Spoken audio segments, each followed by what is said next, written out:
안녕하십니까. 여러분의 사이다 재간둥이 박지훈입니다. 최상병 사망사건 수사 외압 관련해서 대통령실 추가 외압 의혹들이 좀 발견되고 있습니다. 유재훈 법무관리관한테 대통령실에서 전화한 정황도 있고요. 또 당일날 8월 2일이죠. 신범철 국방부 차관과 대통령 그 사적 전화 통화 사실도 좀 드러나고 있습니다. 자, 이 최상병 사건 7월 2일 본회의에 회부될 수 있는데 통과가 될지, 또 통과된다면 또 제2요구권이 행사될 수 있을지 지켜봐야 될 것 같고요. 김건희 여사 독자 행보도 좀 궁금합니다. 또 여야의 전당대회 얘기까지 다뤄야 할 주제가 많습니다. 오늘도 여러분의 출근길 시원하고 재밌게 함께 하도록 하겠습니다. 생방송 중에 댓글 부탁드리고요. 지금 바로 박지훈의 뉴스 인사이다 시작하겠습니다.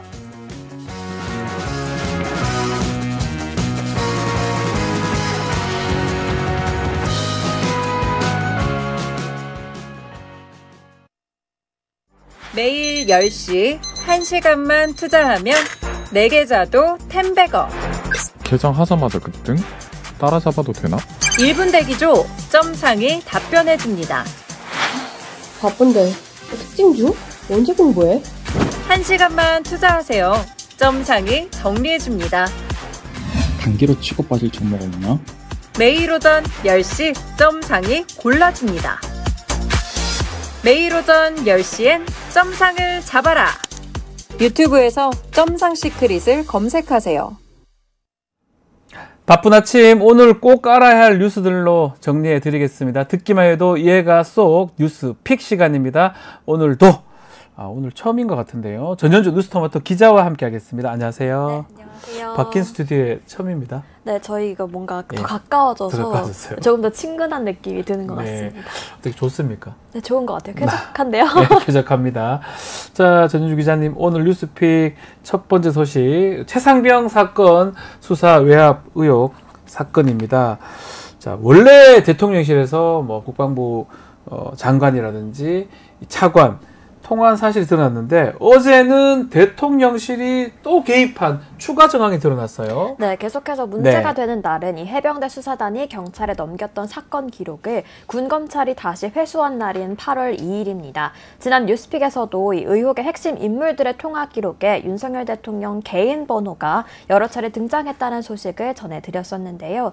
이번엔 대통령실이 유재은 국방부 법무관리관에게 연락한 사실이 확인됐습니다. 네. 8월 2일 오후 4시 59분에 걸려온 전화는 약 22분 39초간 이어졌는데요. 이 4시 59분이라는 시각을 좀 살펴보면 국방부 검찰단이 최상병 사건 기록 회수를 위해서 경북경찰청으로 출발한 이후였습니다. 아직 정확한 통화 내역은 알려지지 않았지만 대통령실이 주도해서 이 기록을 회수했다는 정황은 조금 더 짙어지는 모양새입니다. 자, 그날 8월 2일입니다. 문제의 그날. 또 그날 윤석열 대통령이 신범철 당시 국방부 차관과 통화한 기록, 이게 또 추가로 또 확인이 됐습니다. 네, 이전에 드러났던 통화 사실은 윤석열 대통령이 8월 2일 오후 4시 21분에 신범철 차관에게 건 통화였는데요. 어제 총 2건의 통화 기록이 추가로 확인이 됐습니다. 이 최상병 사건 기록이 경북경찰청에 이첩된 지 1시간여 뒤인 8월 2일 오후 1시 30분에 신 차관이 윤 대통령 개인 번호를 전화를 걸어서 약 8분 45초간 통화를 한 건데요. 시간을 맞춰보면 낮 12시 57분부터 3차례에 걸쳐서 이종섭 국방부 장관과 통화를 한 뒤에 이 신범철 차관과도 통화를 한 겁니다. 신 전 차관의 통화가 끝난 후에 10여 분 뒤에 유재은 법무관리관은 경북경찰청에 연락을 해서 이 사건 기록 회수 의사를 밝혔습니다. 네. 또 오후 3시 40분에도 신 전 차관은 윤 대통령에게 전화를 또 걸었는데요. 이 시각은 국방부 검찰단이 기록 회수를 위해서 경북경찰청으로 출발한 직후입니다. 네. 이 또한 아직 내용은 알려지지 않았습니다만 사건 기록을 이첩하는 과정에서 또 그걸 결정하는 과정에서도 대통령실의 다급함이 좀 드러나는 상황입니다. 자, 지금 뭐 갑작스럽게 이 군검찰 자체가 경찰에서 가져온 사건 기록 국방부 조사본부가 또 재검토하기도 했고요. 자, 이후에 임성근 사단장이 혐의자에서 빠지게 되는데 국방부 법무관리관실에서 직접 의견을 제시했다는 얘기가 있습니다. 네, 중간 보고서에는 이 임성근 전 사단장이 혐의자에 들어가 있다가 네. 최종적으로 경찰에 넘길 때 혐의자에서 제외가 됐죠. 그런데 어제 군사법원 재판부가 국방부로부터 제출받은 문서에 따르면 법무관리관실에서 임 전 사단장 등에 대한 구체적인 혐의가 인정되지 않는다면서 혐의자가 아닌 관련자로 기재해서 경찰에 넘겨야 한다. 이런 의견을 제시한 걸로 드러났습니다. 네. 이 법무관리실은 임 전 사단장과 7여단장에 대해서 안전 통제 대책을 제대로 강구하지 않는 등 과실은 있지만 사망과 인과관계가 명확하지 않다면서 혐의를 인정하지 않았는데요. 반면 대대장 2명에 대해서는 상급 부대 지시를 위반해 입수하여 수색하도록 했다면서 혐의가 인정 가능하다 이렇게 적었습니다. 네. 좀 기억을 되짚어보면 공수처가 이종섭 전 국방부 장관이 조사본부 책임자들에게 재검토를 명령할 당시에 유재은 법무관리관과 김동혁 검찰단장 의견을 들으라라는 취지로 지시했다 이런 진술을 확보를 했었죠. 그렇죠. 이에 대해서 이 전 장관 측은 법률가의 의견을 들으라고 한 것일 뿐 전혀 문제가 없다 이런 입장을 밝힌 바 있는데요. 법무관리관실 의견이 가이드라인으로 작용한 것 아니냐 이런 해석이 나오고 있고 계속해서 밝혀지는 통화와 또 번복된 보고서는 윗선의 외압을 더욱더 의심하게 하고 있습니다. 그렇죠. 법무관리관이 법률적 검토를 해야 된다. 뭐 이 말씀이 있긴 한데 그 과정에서 어떤 지시가 떨어졌고 그 지시에 의해서 뭔가 하라고 했으면 이게 수사 외압이 될 수 있고 그 부분이 지금 뭔가 급박하게 돌아가는 전화들 엄청 많은 지금 전화들 좀 문제가 되는 것 같습니다. 아마 입법 청문회에서도 그 내용들이 많이 다뤄졌었는데요. 자, 윤석열 대통령의 거부권 행사로 21대 국회에서는 최상병 특검법 처리가 안 됐습니다. 자, 지금 22대 첫 법안으로 다시 추진이 되고 있는데 아마 시점 자체가 다음 주 화요일 7월 2일 정도로 예측이 되고 있어요. 네, 어제 민주당과 국민의힘은 국회 의사 일정에 합의를 했는데요. 네. 오늘 본회의를 열어서 국민의힘 상임위원장을 선출할 것에 합의를 했습니다. 또 이어서 7월 2일부터 사흘 동안 정치, 경제, 사회 분야 대정부 질문을 진행하는 의사 일정에도 합의를 했는데요. 아직 오늘 열릴 본회의에서 어떤 안건을 상정할지는 합의되지 않은 상태입니다. 하지만 민주당은 최상병 특검법 과 방송 3법 또 방통위법 개정안을 처리하겠다는 방침인 만큼 다음 주 화요일에 최상병 특검법은 본회의 안건에 상정될 것으로 보입니다. 네. 물론 안건 협의 과정에 이어서 본회의 표결까지는 여야의 강한 충돌이 또다시 예상되고 있고 또 윤 대통령의 거부권 행사도 좀 기정사실로 여겨지고 있는데요. 그렇죠. 이번에는 21대 때와 다르게 좀 이탈표가 8표면 된다는 점과 또 한동훈 전 비대위원장이 또 다른 특검법을 제시했잖아요. 이 점도 좀 변수가 될 것으로 보입니다. 네, 오늘도 좀 많은 분들 와주셨어요. 역시나 배동호님, 뽕뿌미님, 이프로님, 젤리스님, 또 오추오추님, 김행자님 와주셔서 너무 감사드리고요. 오늘 전현주 기자님 얘기가 좀 많습니다. 이프로님도 뭐 글 주셨고요. 이쁘다, 목소리 너무 이쁘다, 또 이쁘다. 아마 오랜만에 우리 전현주 네. 기자님이 스튜디오에 또 복귀를 하셔가지고 아마 그런 게 아닌가 생각이 듭니다. 오늘도 수고해 주세요라고 전현주 기자님 또 젤리스님께서 글 주셨습니다. 이 내용이 있어요. 조사하면 다 나와. 이거 옛날에 개그 프로에서 나오던 유행어인데 결국 좀 계속 하나하나 더 나오는 것 같습니다. 자, 이런 상황에서 특검법 이게 계속 거부가 되고 안 되는 상황이 될지 그것도 한번 지켜봐야 될 것 같습니다. 자, 다음 이야기로 한번 넘어가 보겠습니다. 자맹을 깬 김건희 여사 이야기입니다. 순방 등 외교 행보에 좀 집중해야 하는데 이번에 비외교 일정을 단독으로 소화를 했다면서요? 네, 어제 국립정신건강센터에서 열린 정신질환 당사자 및 자살 유가족 간담회는 김건희 여사 단독으로 진행이 됐습니다. 네. 김 여사는 이 자리에서 실질적인 지원 방안을 모색해 나가길 희망한다 이렇게 밝혔는데요. 당초에는 이 윤 대통령과 함께 참석해서 관련 정책을 발굴한다는 계획이었지만 김 여사 단독 일정으로 진행이 됐습니다. 네. 대통령실은 참석자들과의 긴밀한 대화를 위해서 김 여사가 단독으로 간담회를 주재했다 이렇게 설명을 했는데요. 명품백 수수 의혹이 불거지면서 공개 활동을 중단했던 김 여사는 지난 5월 19일 부처님 사리반환 기념식을 시작으로 대중들에게 모습을 드러냈는데요. 이때 당시에는 윤 대통령이 동행을 했었지만 이번에는 혼자 단독 행보를 보였습니다. 자, 김건희 여사 단독으로 소화하는 일정들을 보면 평소 김건희 여사가 관심을 가지는 분야인 것 같습니다. 정신건강 분야예요? 네, 맞습니까? 네, 김 여사가 관심 있어 하는 분야를 좀 살펴보면 좀 어린이, 또 네. 문화, 종교, 그리고 정신건강 등에 좀 관심을 보이는 모습이었는데요. 또 해당 분야와 관련된 행사에서는 단독 일정도 소화하는 모습을 종종 보였습니다. 앞서 말씀드린 이 사리 반환식도 네, 그 일환이라고 볼 그렇죠. 수 있겠는데요. 앞서 지난달 5일에는 지역 어린이들과 함께 환경부가 주관하는 어린이 환경 생태교육관 개관식에 참석하기도 했습니다.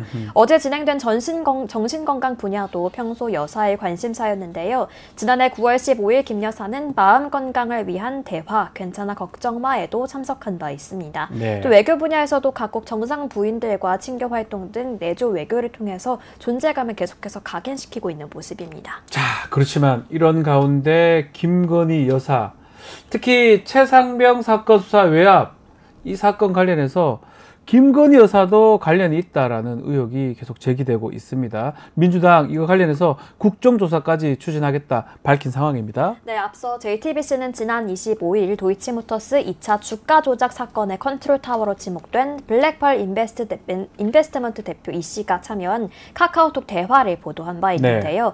이 대화방은 해병대 출신인 전직 청와대 경호처 A 씨가 이 씨 등에게 포항 1사단에서 초대한다면서 임성근 전 사단장과 골프 및 저녁 자리를 추진하는 내용이었습니다.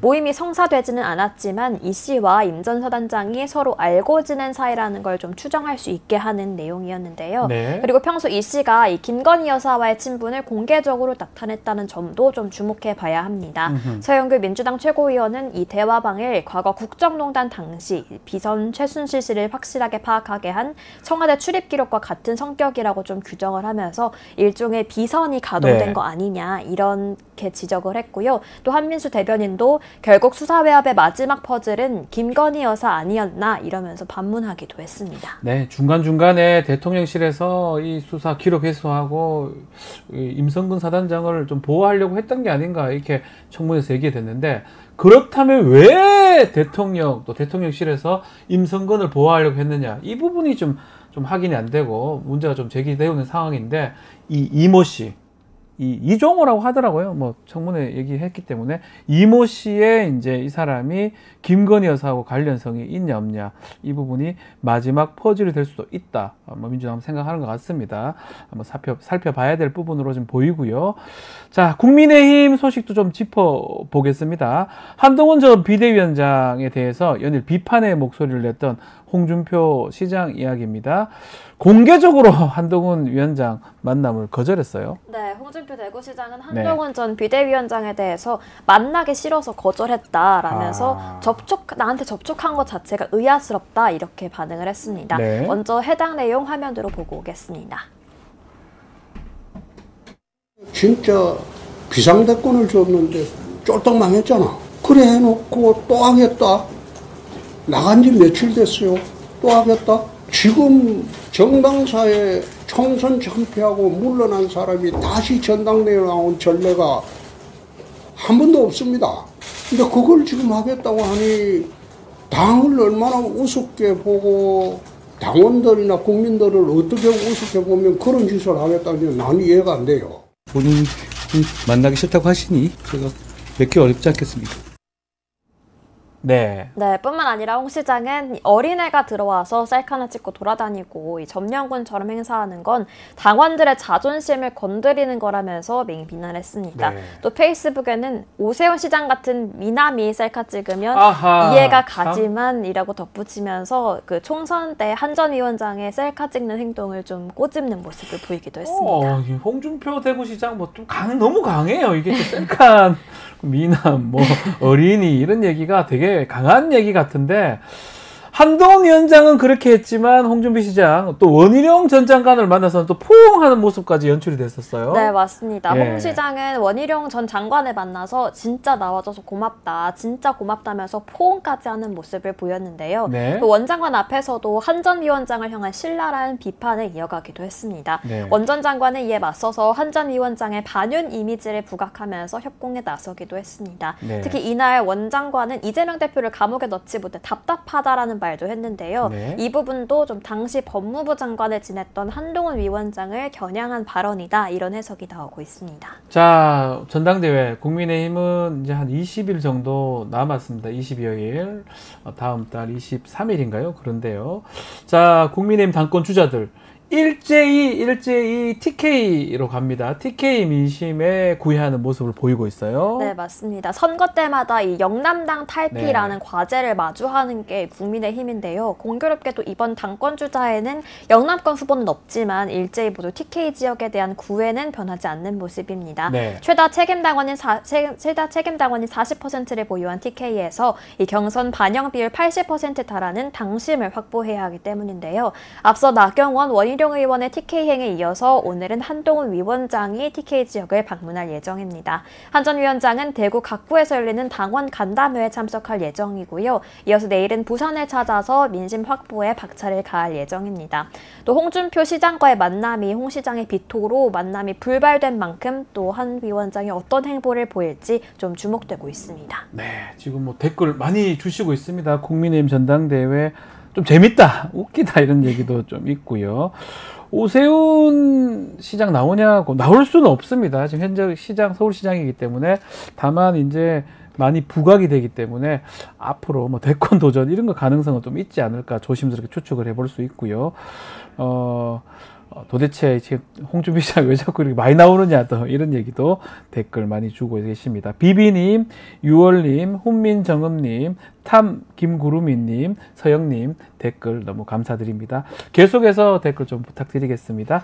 자, 뉴스픽은 여기서 마무리를 하겠습니다. 전현주 기자님 감사합니다. 네, 고맙습니다. 네.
한 주간의 민심을 쏙쏙 들여다봅니다. 윤희웅 오피니언 라이브 센터장님, 박영식 정치 에디터와 함께하겠습니다. 안녕하십니까? 네, 반갑습니다. 네, 쇼미더 민심 시간입니다. 뉴스토마토 의뢰로 미디어 토마토에서 실시한 여론 조사를 바탕으로 한 주간의 여론 동향 자세하게 전해드리겠습니다. 자, 이번 조사 먼저 개요 설명 좀 드리면요.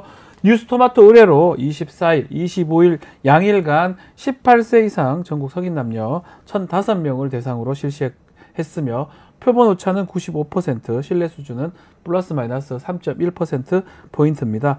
안심번호를 활용한 자동 응답 방식으로 진행됐으며 응답률은 5.9%로 집계가 됐습니다. 딱 가장 먼저 해야 되는 얘기가 국정운영평가입니다. 지난번에 30% 회복됐던 걸로 봤었는데, 자, 이번 윤석열 대통령 국정운영평가 박영식 에디터 어떻게 나왔습니까? 네, 윤석열 대통령이 국정운영을 잘하냐 못하냐 물어봤는데 네. 긍정이 26.3%였고 부정이 69.1%였습니다. 지난주에 비해서 3.4%포인트 긍정률은 떨어졌고요. 부정은 3.3%포인트, 3.8%포인트 올랐습니다. 네. 참고로 지난주 금요일 한국갤럽 조사에서는 긍정이 26, 부정이 64, 전주 조사에 비해서는 큰 변동이 없는 수치였고 리얼미터가 월요일에 보통 발표를 하는데 리얼미터는 긍정이 32.1%, 부정이 65%여서 리얼미터는 전주 대비 2% 오르고 부정이 좀 줄어든 결과였는데 결론적으로 저희 오늘 소개해드리는 미디어토마토 조사는 다른 여론조사에 비해서 큰 격차로 긍정이 내려가고 부정이 올라갔다 이렇게 네. 봐야 될 것 같고요. 국정 지지도 긍부정 평가가 큰 폭으로 이렇게 튄다라기보다는 박스권 안에서 대부분 일단 갇혀있다고 평가하는 전문가분들이 많으신 것 같고 표집 정치 성향을 보니까요. 보수가 310명, 중도가 438명, 진보가 256명으로 파악됐다는 참고 말씀까지 드리겠습니다. 자, 윤희용 센터장님. 예. 이 우리 눈여겨볼 만한 부분, 그런 포인트가 좀 있을까요? 네, 일단은 이제 큰 흐름 차원에서 예. 봤을 때 26.3%니까 최근에 이제 이런 흐름들에서 가장 낮은 흐름이에요. 지난번에 30% 갔었었거든요. 예, 그러니까 그러니까 지금 그 해외 순방, 네. 그다음에 포항 앞바다의 유정 관련한 가스, 이슈, 석유. 예, 그 부분이 이제 긍정적인 어떤 상승으로 뚜렷하게 나타난 건 아니지만 추가 하락을 막아주는 그런 효과들은 있었거든요. 네. 지금 근데 이 조사로 봤을 때는 이 결과로 봤을 때는 그 효과들 자체 이제 지금 소멸된 것이라고 보여지고 최근에 어쨌든 여러 가지 특검들 관련해서 이제 대통령과 관련해서 부정적인 이슈들이 사실은 연관되는 것들이 그렇죠. 재부각이 된 상황이죠. 아하. 그런 것들이 이제 영향을 이제 주고 있는 건 아닌가라고 추정이 되는데요. 사실 이제 이것은 어쨌든 다른 조사들도 나오는 부분들로 봐서 이거 전반적인 추세로 가는 것인지 그렇지 않은 것을 한번 볼 필요가 있을 것 같고 그에 따라서 어떤 전국도 상당히 영향을 받을 수밖에 없는 사안이에요. 왜냐하면 기존에 있던 이슈지만 다시 부각이 됐는데 영향을 더 받는 그 정도로 그렇죠. 받는다고 하면 상당히 사실은 여권으로서는 긴장이 될 수밖에 없는 예. 것이거든요. 그래서 이후에 한번 흐름들을 더 봐야 될 거고요. 세심하게 좀 봤을 때는 지금 보면 상당히 사실은 윤석열 대통령의 국정수행평가 허약해져 있는 그런 상황이라고 할 수 허약해졌다. 예. 왜냐하면 우리가 가장 기본적으로 견고하게 어느 정도 견고한지 보려면 예. 지지층에서 그러니까 그 여당 지지층에서의 그래도 이제 우세를 보이는 흐름들을 충분하게 보이느냐고. 약간 대구나 70대 이상, 60대 네. 이거 말씀하시는 거죠? 일단은 이제 국민의힘 지지층이 중요하겠죠. 네. 그래서 이제 높긴 합니다. 이제 여당 지지층에서 64%가 잘한다라고 하는 긍정평가를 하니까. 그런데 31.7%. 아하. 그러니까 30%가 넘게 여당 지지층이지만 예. 잘 못한다라고 여당도. 부정평가를 하고 있는 것이니까 예. 상당한 이제 규모거든요. 30% 이상이 이제 여당 지지층에서. 그 다음에 이것을 좀 더 넓혀보면 보수 성향층이라고 하는 분들이 있을 수 있어요. 네.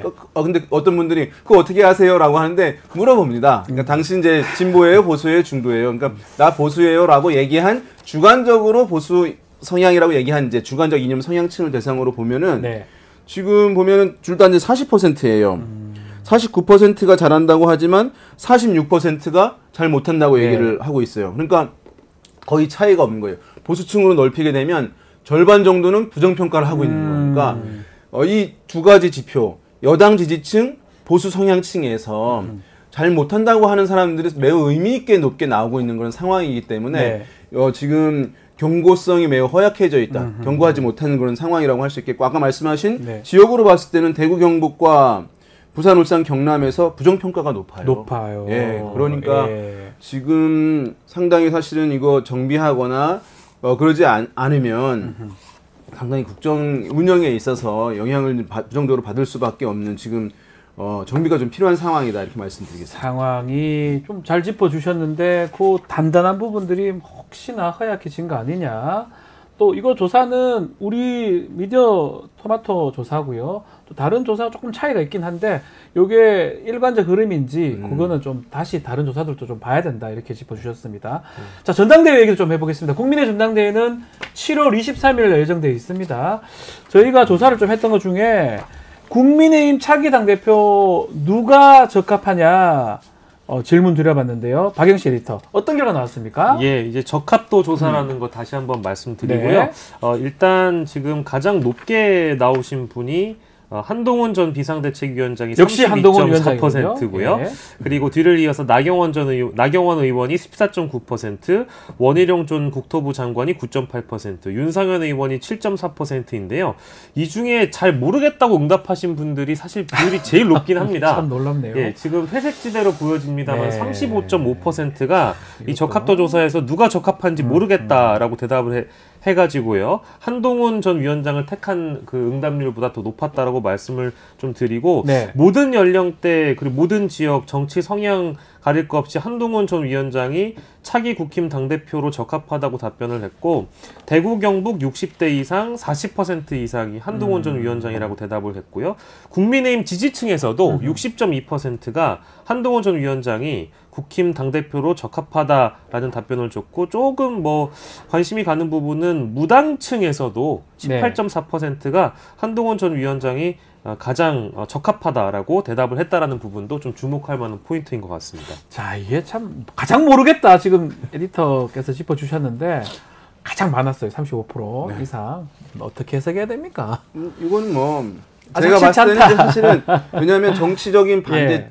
쪽에서는 사실은 응답을 잘 안 하려고 하는 것이 네. 있거든요. 예, 그래서 실제로 그 잘 모르겠다라고 하는 응답은 이제 국민의힘 전당대회로부터 좀 무관하다고 생각되는 야당 지지층에서 네. 이제 응답이 높은 거예요. 그래서 이제 이렇게 많이 높게 나온 측면이 있는데 사실은 이제 정치적으로는 바람직한 현상은 아니에요. 네. 왜냐하면 정치적으로 내가 지지하는 정당과 다른 정당이라 하더라도 거기에 어떤 당대표를 뽑거나 어떤 정치적 의사표출을 할 수 있는 장이라고 한다면 그 중에서는 이 사람이 괜찮아라고 하는 가령 여기에 유승민 전 의원이 있었다고 한다면 네. 잘 모르겠다가 줄어들었을 것 같아요. 그러네요. 그러니까 정책 반대 쪽에서 좀 선호를 보일 수 있는 선택지들이 좀 다양하게 제시가 된다면 근데 지금 이런 현상은 원래 있긴 합니다만은 강하게 지금 더 나타나는 것은 선택지들이 있어서 정치적 반대 측은 아예 이제 호감을 보내지 않을 정도로 어떤 성향이 매우 강하게 이제 한쪽으로 보인다고 했을 경우에는 이런 현상 나타나는 것이거든요. 그렇지. 그래서 그런 면에서는 아쉬운 측면이 이제 있다고 할 수 있겠습니다. 이게 지지하는 정당별로도 조금 센터장님 차이가 있습니까? 그렇죠. 이거는 이제 국민의힘의 이제 이벤트인 거잖아요. 그러니까 국민의힘 여론을 보는 것이 중요합니다. 이런 이슈들 같은 경우에는 여기 사안에서 보게 되면 국민의힘 지지층에서는 한동훈 전 비대위원장이 60.2%까지 말씀드렸지만 뭐 워낙 높게 나오는 거죠. 다만 이제 국민의힘 전당대회 룰은 당원이 80%니까 지지층과 당원은 동일한 그룹은 아닙니다. 그러니까 뭔가 당원들은 특별하게 어떤 기류가 있을 수 있는 것이거든요. 그래서 그 차이를 이제 감안해 볼 필요는 있는데요. 어쨌든 거기서는 한동훈 비대위원장이 60.2%니까 더 높아지는 흐름이고요. 그 다음에 나경원 의원이 14.1, 원희룡 전 국토부 장관이 14.1 동일하고 윤상현 의원은 2.3% 이렇게 나와서 이 조사 결과로 봤을 때 국민의힘 지지층에서는 한동훈 전 비대위원장이 상당히 더 이제 호응을 얻고 있는 것은 이제 맞다. 국민의힘한테. 예, 그러니까 거기에 보면 그 룰이 80% 당원, 20% 민심이잖아요. 그 20%에서는 아마 압도적일 것 같은데 아마 당원들은 뭐 아직 이거랑은 다를 수 있는 부분이 있기 때문에 좀 신중하게 볼 필요는 있을 것 같아요. 지금 뭐 댓글 주시는 분 중에서는 이 조사 내용에 대해서 특히 이제 누가 더 나은지 모르겠다. 이제 이런 응답도 주시고 누가 다 비호감이다. 인물이 없다. 이제 이런 말씀도 주시는데 이거는 앞서 제가 소개해드린 대로 호감도 조사가 아니라 누가 당대표로 적합하냐라는 질문이기 때문에 실제 이런 질문을 받으시면 진짜 잘 모르겠다라는 응답이 많을 수밖에 예. 없는 그런 질문인 것 같아요. 이제 국민의힘 당원이 아니고서는 네, 맞아요. 큰 관심을 유도하기가 어려운 질문이기 때문에 그렇죠. 잘 모르겠는데라는 대답을 할 수밖에 없을 것 같아서 예. 보통 우리가 이런 당권 선거나 대권 선거나 모든 선거가 다 이제 뭐 구도 그리고 인물, 이슈 이렇게 이제 세 가지를 보통 꼽게 되는데 한동훈 위원장의 경우에는 총선 패배한 지 2개월 만에 나왔으니까 적합하지 않다고 또 볼 것 같고요. 그럴 생각도 있겠죠. 그런 생각도. 이게 이제 단순하게요. 그리고 원희룡 후보 같은 경우에는 나올 예정이 없었다라는 보도가 이미 다 나왔는데도 불구하고 갑자기 예. 또 갑툭튀해버렸으니까 예. 이분도 의지가 있는 걸까라는 그런 의심을 하게 될 것 같고 그리고 나경원 후보나 윤상현 후보가 국민의힘 대표로서 얼굴이 될 수 있을까? 이제 그 가능성에 대한 부분에서 좀 미지수라고 생각하시는 부분들이 많은 것 같아요. 그래서 누구나 누군가한테는 국민의힘이 좀 더 나은 모습을 보여줄 수 있는 대표가 누가 될까라는 그런 진정성 어린 해석을 내놓는 분들이 있는가 하면 관심이 없는 분들은 대부분 잘 모르겠는데 라고 답을 하실 가능성이 높다고 저는 보여집니다. 자, 이게 대구 경북 우리가 관심 보이고 있는데 대구 경북에서는 이제 나경원 의원이 17.2%로 이제 평균보다 좀 올라가는 흐름들 보이고 있고 한동훈 전 비대위원장은 45.1%예요. 거기서도 좀 지금 적지 않게 나오고 있는 상황이라고 할 수 있는데요. 그리고 보게 되면 대통령 국정 수행에 대해서 긍정 평가하는 층 우리가 아까 이제 분석을 했잖아요. 그 층에서 한동훈 전 비대위원장이 57.6%가 이제 한동훈 전 비대위원장을 지지해요. 그러니까 윤석열 대통령이 일 잘한다라고 생각하는 층에서. 그러니까 지금 이 얘기는 무슨 말씀이냐면 그러니까 한동훈 비대위원장을 비윤 또는 반윤으로 해서 공세를 하고 있는데 아직까지는 그것이 확산되고 있는 건 아니에요. 아직까지는. 그러니까 이후에 아직 한 달이 남았기 때문에 저는 이제 영향을 받을 가능성은 있다고 보는데 지금까지는 어쨌든 한동훈 비대위원장이 반윤, 비윤 후보로 자리매김을 한 것처럼 비춰지고는 있지만 대통령의 긍정평가 층에서 반감을 갖고 바라보고 있는 현상이 지표로 아직은 나오지 않고 있다. 아직은 이렇게 말씀드릴 수 있겠습니다. 자, 국민의힘이 국민 신뢰 회복하기 위해서 차기 당대표가 가장 우선시해야 되는 게 뭐냐. 이것도 좀 저희가 물어봤는데요. 결과 좀 소개해 주십시오. 팟캐스터.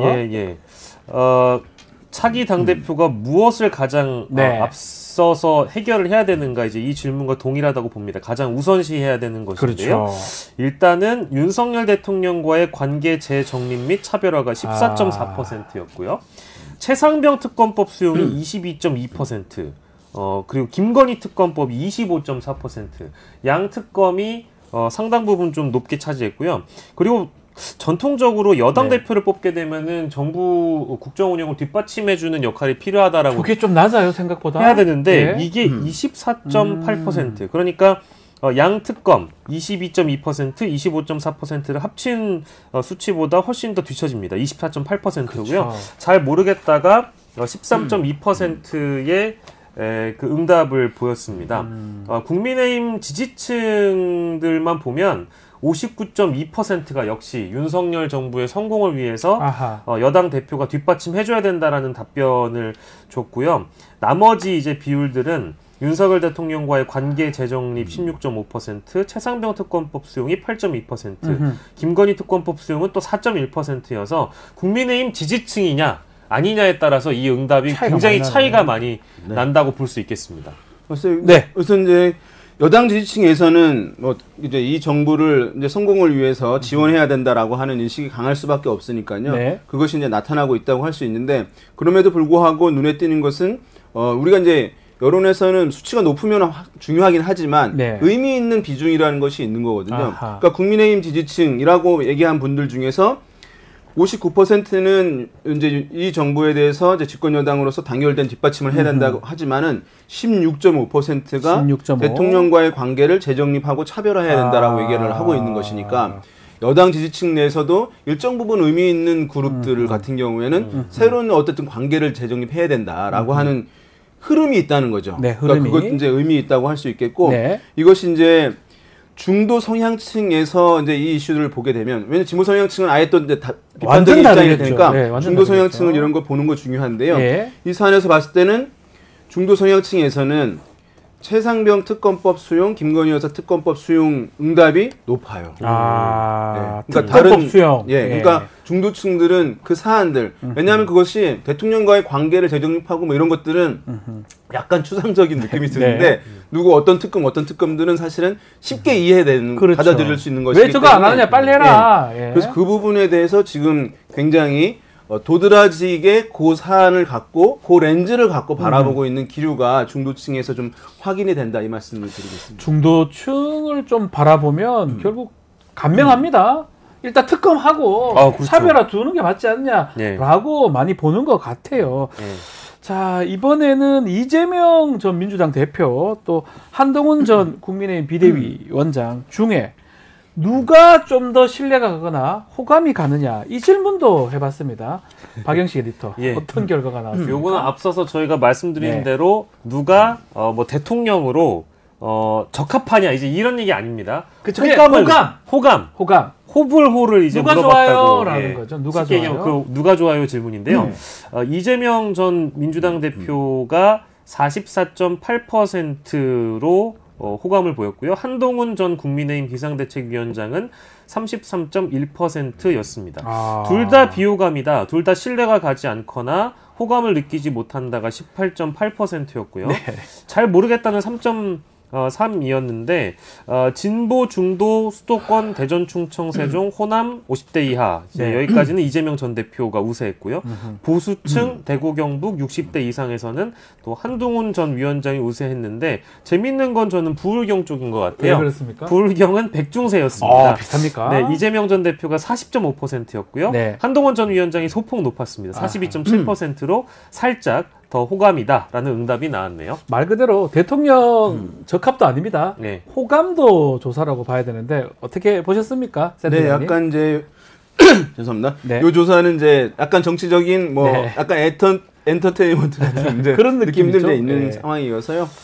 지금 보게 되면 뭐 저는 정치적으로 이제 이 조사 결과들이 아주 큰 의미를 이제 부여할 수는 없다고 보긴 하는데 여야 어쨌든 원톱 인물들이잖아요. 그런 상황에서 이 조사만 놓고 봤을 때는 이재명 대표가 어쨌든 야권 진영 또는 진보 진영에서의 결집도가 이제 강하게 형성되어 있는 것을 확인할 수가 있고 한동훈 비대위원장도 상당히 만만치 않게 이제 그 결집도가 있긴 합니다만은 약간 이제 다른 흐름도 좀 확인되는 거죠. 국민의힘 지지층에서는 둘 다 신뢰가 가지 않거나 호감을 느끼지 못한다가 한 12.8% 되는 거거든요. 그러니까 두 자릿수가 되는 것이니까 한동훈 비대위원장이 아닌 인물에 대해서도 고민하는 이제 기류도 일정 부분 있는 상황인데 이제 야당에서는 그것이 좀 거의 이제 의미가 없을 정도로 좀 작아요. 그러니까 그 결집도, 그 진영에서의 결집도 부분에서는 약간 차이가 나고 있는 상황이 발견이 된다. 그래서 전당대회에서 어떻게 영향을 줄지 여당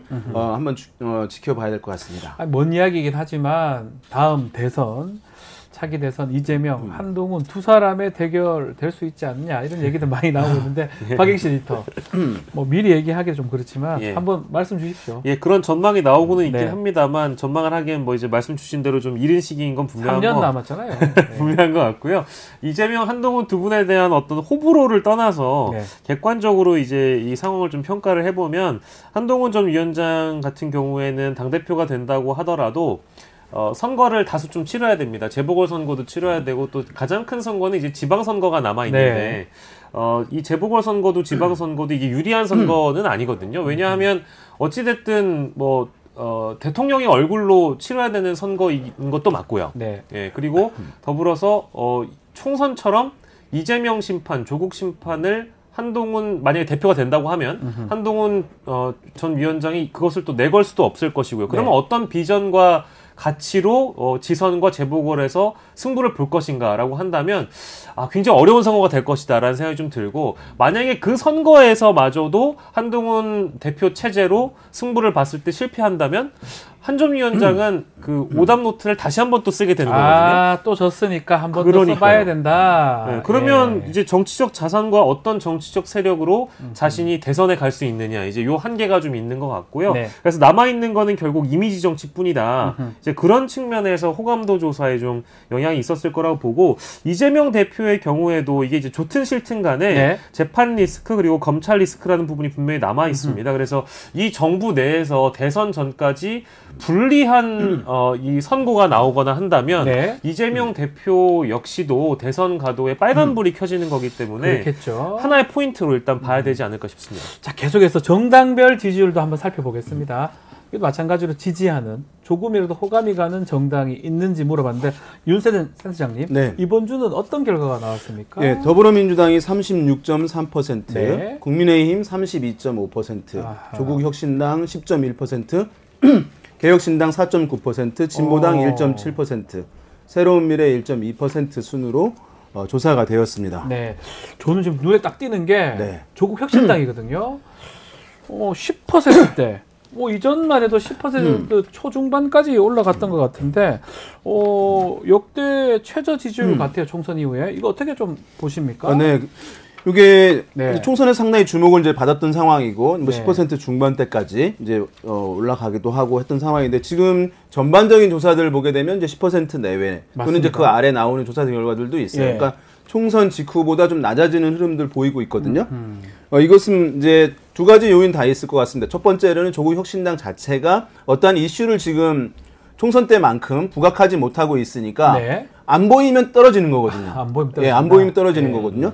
그 다음에 두 번째로는 전국이 지금 어쨌든 여당과 제1야당인 더불어민주당 중심으로 사실은 이것이 이루어지고 있고, 제1야당에서 이제 이슈를 제기하고 공세하고 선봉에 서 있는 그런 상황이거든요. 예. 그것이 그렇기 때문에 이제 조국혁신당에 대한 주목도가 또 추가적으로 낮아지는 부분들이 이제 있는 상황이기 때문에 네. 그래서 이제 주춤하고 있는 현상 이렇게 나타나고 있다, 이렇게 봐야 될 것 같습니다. 박영수 에디터, 예. 또 이거 외에 짚어볼 만한 부분 어떤 부분이 있을까요? 저도 전반적으로 이제 그 주목도라는 부분에서 예. 윤희용 센터장님과 의견을 같이 하는데요. 네네. 그 조국혁신당은 일단 쇄빙선이라는 그래요. 비유로 이제 총선을 승부를 봐서 시작했었는데. 예, 의석을 다수 이제 점유한 정당인데, 실제 국회가 개원하고 나서 지금 청문회 전국이 이어지고 있고 상임위 전국이 이어지고 있는데, 민주당이 더 눈에 많이 들어오는 것도 사실이거든요. 네.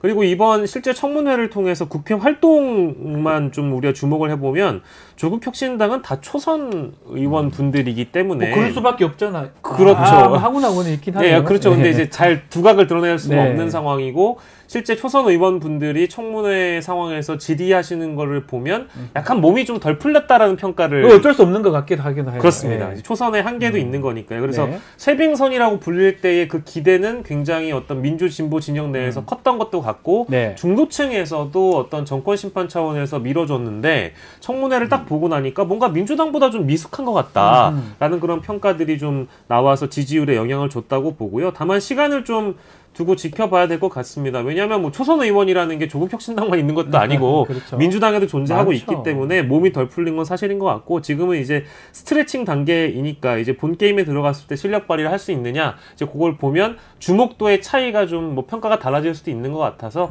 지금 뭐 10% 정도로 최저라고 나오긴 했습니다만, 뭐 반등 모멘텀이 또 있을 수도 있지 않을까라는 생각을 좀 해봅니다. 개혁신당도 한 4.95%대로 가고 있거든요. 네. 이 수렴할 가능성도 있지 않을까 생각도 좀 들어요. 네, 뭐 아무튼 개혁신당은 여전히 네. 그 20대에서 지금 13.1% 아주 지지를 높아요. 받고 있거든요. 네. 그러니까 개혁신당 지지율은 주요 한 4개 정당 중에 제일 낮은 건 사실입니다만은 네. 그래도 이제 세대 차원에서 봤을 때 이제 20대의 젊은 층들 어쨌든 의미 있게 호응을 얻고 있는 상황이기 때문에 아마도 이제 요 수준 유지는 이제 상당히 될 것 같습니다. 될 것 같다. 예. 알겠습니다. 자, 이어서 뉴스 인사이다 애청자들의 여론을 알아보는 쇼미더 사심 코너 진행해 보겠습니다. 이번 주 질문 자체가 한동훈 전 비상대책위원장 왜 최상병 특검법 추진을 말했을까? 이런 질문을 저희가 드렸거든요.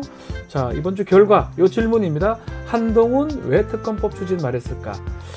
자, 결과가 어떻게 됐습니까? 지금 용산 차별하기 위해서가 72%입니다. 윤석열 정부 살리려고 21%. 자, 특검 필요성 공감에서는 3%밖에 안 되는데요. 자, 저희 애청자 여러분한테 물어본 결과입니다. 댓글 좀 살펴주십시오. 예, 어떤 댓글이 올라왔는지 함께 만나보면은요. 네. 일단 뭐 그 앞선 두 부분 용산 차별화 윤석열 정부를 살리기 위해서라는 이제 그런 응답을 참고해 주셔서 보시면 될 것 같고요. 댓글 중에는 그냥 보수 성향의 언론이 시켜서 흉내를 낸 거다. 예? 이것도 대통령과의 어떤 그 약속하에 약속을 전제로 한 약속 대련이다라는 그런 댓글이 올라와 있어서 이거를 좀 먼저 소개를 해드려야 될 것 같습니다. 예. 네. 흉내 낸 거다. 약속 대련이다. 이거는 또 애청자분 성향에 따라서 또 그렇게 생각할 수도 있을 것 같아요. 네. 자, 다음 댓글도 좀 소개해 주시면요. 예. 다음 댓글도 함께 만나보면 이건 이제 쇼다. 거짓말이다. 거짓말이다. 연극하는 거다라는 그런 의견이 또 있었다고 하네요. 네. 자, 다음도 보면 의미 없는 뭐 말장난이다. 네. 이렇게 또 윤석열 대통령 대립구도인 척하고 당권 잡고 다시 둘이 짬짬이 먹으려고. 아마 우리 애청자분들은 두 사람의 어떤 관계 자체가 오래된 검사 또 선후배 관계다가 보니까 같은 거 아니냐. 지금 당장은 이렇게 보여도 나중에는 같이 하지 않을까. 이렇게 생각들을 좀 많이 하시는 것 뭐 정치적으로 같습니다. 법적으로 운명 공동체인 거는 사실이긴 합니다만 여전히 이제 쇼하고 있다라는 생각을 하시는 분들이 많은 것 같고 별 의미 없는 말장난에 놀아나지 말자. 뭔가 이게 이제 좀 냉소적인 댓글들이 많은데요. 뭔가를 하고는 싶은데 뭔가를 하고는 싶은데 딱히 들고 나올 게 없어서 국민이 원하는 것을 하는 것처럼 보이려고 한다. 이것도 이제 결국 쇼다라는 의미고 윤석열 대통령과 차별화하는 척하고 짜고 치는 고스톱으로 국민들을 현혹시키고 있다. 이제 이런 댓글까지 있는 걸 보면 대부분 다 이제 이게 쇼잉이다라는 그런 평가를 하고 계신 것 같습니다. 요거는 저희 애청자분들한테 물어본 거기 때문에 뭐 공적인 조사라고 보기 조금 어렵습니다. 예, 사장님. 이게 사심입니다. 사실 이제 요것이 전당대회에 어떻게 영향을 줄지 이제 사실은 중요한 사안이에요. 왜냐하면 이제 이렇게 일반 중도층들 마음을 사고 좀 다른 후보들과 차별화하기 위해서 한동훈 전 비대위원장이 이 이슈를 던진 건 맞는데, 근데 다른 후보들이 공세를 하고 있잖아요. 이제 왜냐하면 민주당 야당과 동조하고 있다라고 하는 이제 비난이 선거 캠페인 때는 이것이 먹히는 거거든요. 자기 당 지지층들한테.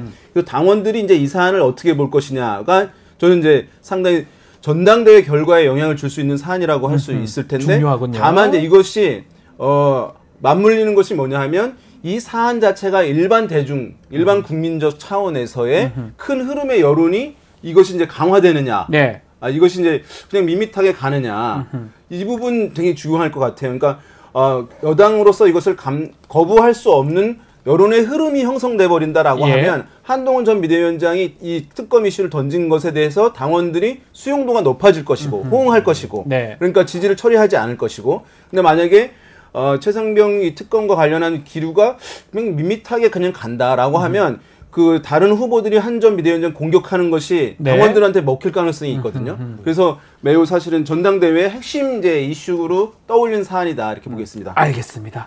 자, 오늘 쇼미더 민심 여기서 마무리하겠습니다. 윤희웅 센터장님, 박영식 에디터님 두 분 감사합니다. 감사합니다. 자, 저는 잠시 후 이슈 3합으로 돌아올 테니까요. 조금만, 아주 조금만 기다려 주십시오.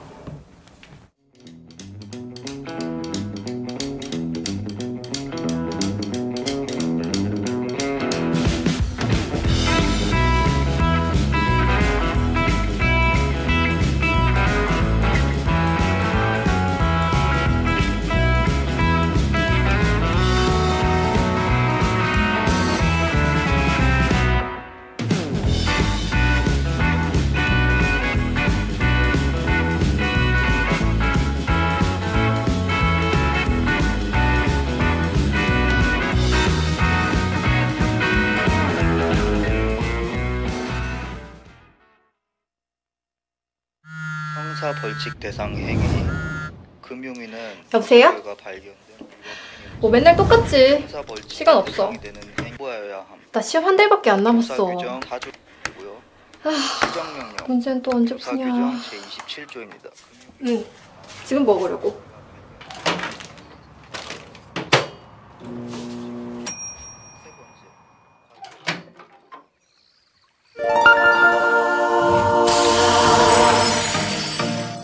걱정 마세요.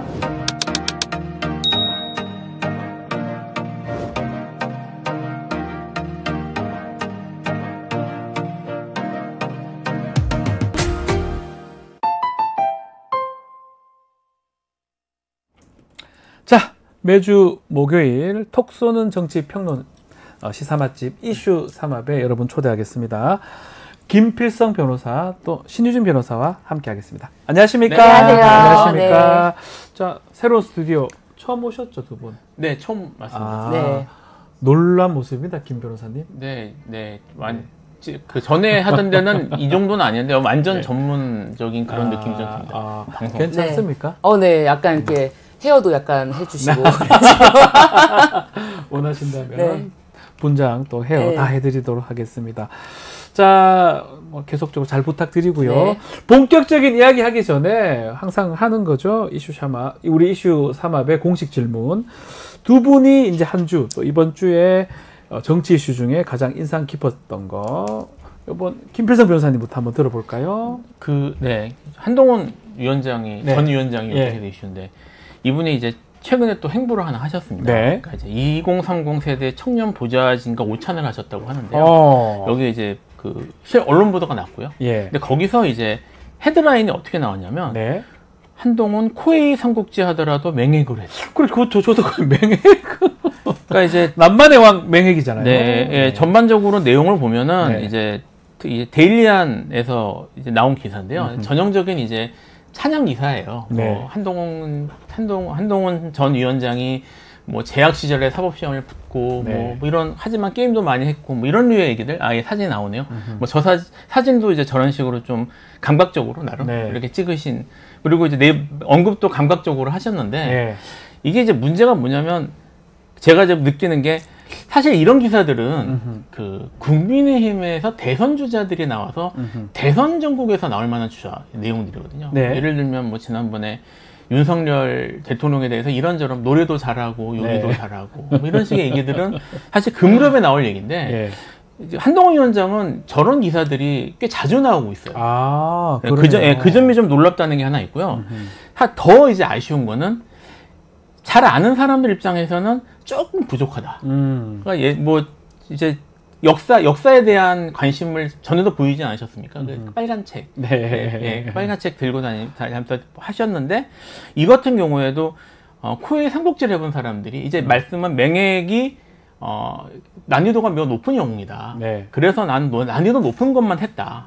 주로 했다라는 말씀이신 것 같은데 삼국지를 보신 분이 아시겠지만 난이도 어려운 영웅의 대표적 케이스는 엄백호입니다. 아, 엄백호! 예, 무력, 정치력 거의 뭐 바닥 가까워. 바닥에 해보셨으니까 아시겠지만. 저는 뭐 다 오래 봐서. 엄백호가 가장 대표적인. 맹액은 밑에 세요. 뭐 하려면 할 수도 있어요. 그리고 그 정치인으로서 적적하지 않은 게 맹액하면 딱 떠오르는 게 7.7금. 7.7금이죠. 7.7금 아니겠어요? 제갈량한테. 그러니까 패배의 이미지. 네. 패배의 이미지인데 왜 이걸 맹액을 했을까? 뭐 그런 느낌이 하나 있고요. 또 하나 아쉬운 게 뭐냐면 이제 조조와 그러니까 자기 본인 이제 이 내용을 보면 사마이와 조조가 좋아 보인다. 이제 편하게 산 것 같다고 말씀하셨는데 뭐 사실 게임 플레이상 조조가 좀 편한 건 맞지만 실제 역사라는 말씀하셨거든요. 실제 역사라는 측면에서 두 가지 문제가 있습니다. 아, 어떤 거죠? 일단 조조와 사마이는 왕이 되지 못했습니다. 그렇죠? 본인이 이제 최고가 되지 못했고요. 더 큰 문제는 그 자손들이 끝이 별로 좋지 않아요. 아, 자손들이 다 절멸합니다. 예, 그렇죠. 그러니까 그 이제 위진 남북조 이렇게 부르잖아요. 위나라 진나라니까요. 위나라가 이제 그 조조의 후손에 나온 위나라가 사마이의 후손에게 결국 안 좋게 멸망을 하고요. 헌재의 복수다 뭐 이런 말이 나올 정도로 안 좋게 끝나고 그럼 사마이의 후손들은 어떻게 되냐? 파랑의 난이라는 걸로 자멸해서 끝나거든요. 그러니까 정치적인 이미지로 내세우기는 매우 좋지 않은 인물들이에요. 그래서 제가 드는 생각은 이분이 게임 삼국지, 그 다음에 삼국지와 관련된 역사도 이해가 조금 부족하다. 그럼에도 불구하고 이거를 언급하시는 이유가 무엇일까? 이게 사실 이런 유명한 정치인 같은 경우에는 이미지 컨설팅 하시는 분이 있거든요. 이 컨설팅 하시는 분이 약간 이렇게 부족하게 하시는 이유가 뭘까? 미스다. 이렇게 보시는 거군요. 저도 사실 놀라서 저도 삼국지를 어릴 때 한 20-30번 본 것 같고, 게임은 뭐 정말 너무 많이 해서 코웨이 삼국지를 저도 맹액으로 해보고 다 해봤어요. 언베코를 해야 돼요. 언베코라는 게 누군지도 모르겠지만 네. 아주 미천한 사람이 있었는데 그 사람으로 통일해야지 최고가 되는 건데, 어쨌든 어떻게 보셨어요? 저는 재밌었어. 처음 들어보죠. 네, 이 코웨이 삼국지. 네.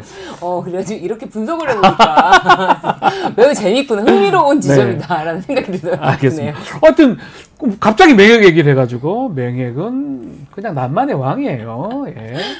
제갈량이 그냥 무시했던 왕입니다. 자, 네. 한 주간 좀 주목했던 이슈 어떤 게 있습니까? 네, 아무래도 지난주에 이제 입법 청문회 때 임성근 사당장 등 이렇게 증인 선서 거부한 사람들의 진술들이 아주 흥미로웠는데, 그 중에서 이제 JTBC에서 좀 특종을 냈죠. 임성근 사단장이 당시 민간인 이모 씨 모른다던, 골프 모임 모른다던 그 이모 씨와 골프 모임을 추진했던 카톡 자체를 공개를 했거든요. 근데 임성근 사단장이 그 민간인 이모 씨가 블랙펄 인베스트먼트 그 김건희 씨 도이치모터스 주가 조작 계좌를 관리했던 자로서 지금 항소심에서 유죄 판결을 받은 자인데, 지난 5월에 이런 골프 모임을 추진하다가 그것도 오히려 1사단 이 임성근 사단장이 있는 곳으로 초대를 하는 형식이었거든요. 결과적으로 이 당일에 추진했던 요 단톡방에 공개됐던 이 모임은 성사되지 않았지만, 그럼에도 불구하고 전혀 모른다고 할 수 없는 아주 구체적인 진술들이 나왔어요. 그렇죠. 그리고 무엇보다 초대하는 곳이 임성근 사단장이 있는 곳이고요. 그렇기 때문에 이제 임성근 사단장이 구명 로비가 어떤 지경이었는지, 왜 그렇게 윤석열 대통령이 통화를 그렇게 많이 하고 신범철 차관하고도 당시 뭐 10초간 통화했다가 아니라 MBC 보도에 의하면은 3번 통화했고 약 12분가량 통화를 했다. 그리고 신범철 차관은 입법 청문회 나와서 이것은 그 통화는 회수에 관련 것이었다. 네, 회수에 관한 것이었다라고 얘기를 했다가 물론 말을 바꾸긴 했습니다만 그만큼 임성근 사단장이 이 수사에 외압을 행사해서 이 빼내기에 개입된 것이 도대체 왜 대통령이 그랬을까? 그렇다면은 대통령을 움직일 사람이 누구인가? 김건희 여사와 관련된 모종의 어떤 더 깊은 연관이 있는 거 아닌가? 이런 이제 예측까지 되면서 매우 이 고리가 드러나기가 쉽다. 이제 드러날 수 있는 상황이 됐다라는 생각 때문에 이거는 최혜병 특검이 아니라 이제는 윤석열 대통령 특검, 윤석열 대통령이 직접 연결된 특검으로 봐야 된다. 아니, 임성근 전 사단장이 그 이모 씨 물어보니까 한치의 그 주저함도 없이, 저도 제 친구 중에 이모 씨가 그 꽈트림 너무 많아요. 그 질문하면 누구 이 일을 말합니까? 이래야 되는데 모릅니다. 전혀 모릅니다. 골프 안 칩니다. 그렇게 얘기할 때 저 왜 저렇게 청문회에서 저렇게 단답형으로 답변하지, 이렇게 생각을 했었는데, 알고 보니까 관련성 있는 증거들이 지금 계속 드러나는 것 같아요. 결국은 외압이 있었다, 이거는 지금 확인되는 과정이고, 그렇다면 왜 임성근이를 지켜야 되느냐, 그 부분에 대해서 지금 이 도이치모터스 또 김건희 여사 관련성이 있을 수도 있다, 이 부분이 이제 앞으로 밝혀져야 될 부분으로 보이네요. 일단 정황이 나온 거라서 딱 부러지게 말씀드리는 건 없지만 말씀하셨던 것처럼 그냥 정황이 아니라 이게 뭐 골프같이 친 정도라고 끝날 문제가 아니라 그 보였던 그 태도, 이런 득을 비추어 볼 때 뭔가 좀 이상하네, 들여다봐야 되는 게 아닌가, 이런 생각이 들게 만드는 것 하나가 있고요. 저는 요거 하면서 약간 핀트가 좀 어긋난 것 같긴 합니다. 먼저 생각 하나 한 게 있는데 이게 군 골프장에서 골프를 쳤단 말이에요. 뭐 안 됩니까? 이제 일단 뭐 민간인들이 와서 골프를 와서 같이 치는 1박 2일씩 쳤다는 것도 좀 어쨌든 군 보호 지역인데 그럴 수 있습니다. 맞습니다. 그래서 일반 골프장에서 친 거하고 좀 다르지 않나. 좀 달리 봐야 된다. 좀 달리 봐야 되는 게 있고요. 그리고 전 사실 군 사령부마다 이제 설치되어 있는 골프장에 대해서 약간 불만은 있는데. 불만이 있습니까? 그 이야기는 제가 일단 여기서는 제가 그만하도록 하겠습니다. 장교 출신이다 보니까 몇 번 가만히 가봤어요. 네, 무슨 말인지 알겠습니다. 군사령부 또 공군 또 육군 해군 다 골프장들이 좀 큰 부대마다 체력단련장이라고 있는데 아마 거기서 지금 했던 얘기가 나오는 것 같습니다. 자, 본격적인 좀 이야기 좀 이어가도록 하겠습니다. 자, 오늘 이야기는 7월 23일 치러질 국민의힘 전당대회 얘기부터인데요. 자, 후보들이 4명이 지금 나왔습니다. 어떤 분을 눈여겨보고 있습니까? 4사람 중에?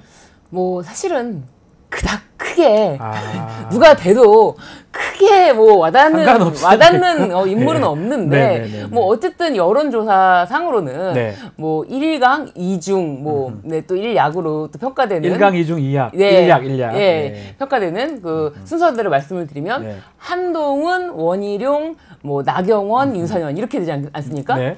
그렇기 때문에 이게 이제 결선 투표로 가느냐 아직 이제 1강이라고 하는데 그 4명의 인물 구도상으로는 뭐 30%대가 나오기도 네. 합니다. 그렇기 때문에 결선 투표로 가느냐 아니면은 중간에 뭐 단일화를 하느냐 여러 가지 논의가 있는 가운데 한동훈 전 위원장이 그런 얘기를 하지 않았습니까? 이 최혜병 특검법에 대해서 네. 어쨌든 수정을 해서 받는다 이런 네. 이야기를 내서 시끄럽고 그러자 뭐 나경원 원희룡 할 것 없이 그러면 한동훈 특검법도 받을 것이냐 네, 이런 이야기를 하면서 좀 흥미로운 지점이 되지 않았나. 그렇다면은 남은 전당대회 기간 동안에 과연 어떻게 또 이제 이 중이 1강을 공략할지 좀 더 구체적인 공략법이 필요한 게 아닌가. 네, 그런 생각이 듭니다. 어떻게 누구가 가장 눈에 띄어요? 한동훈입니까? 저는 역시 한동훈. 네, 맹획을 좋아하는 한동훈. 그러니까 네. 지금 그 뭐 악체처럼 뭐 지지율이 높고 이런 거 떠나서 네. 독특해요. 네. 제가 지금 맹획 얘기도 했지만 예. 마케팅 방법이 좀 독특하고요. 그래서 제가 사실 어디에 관심이 있냐면 좀 전에 잠깐 얘기했습니다만 네. 이걸 누가 전담해서 이미지를 담당하고 있나. 이게 일반적인 정치인 이미지는 아닌 거고요. 네. 아마도 저 이제 좀 아시는 분들하고 전문가 분들하고 좀 사적으로 얘기를 해본 적이 있는데 네.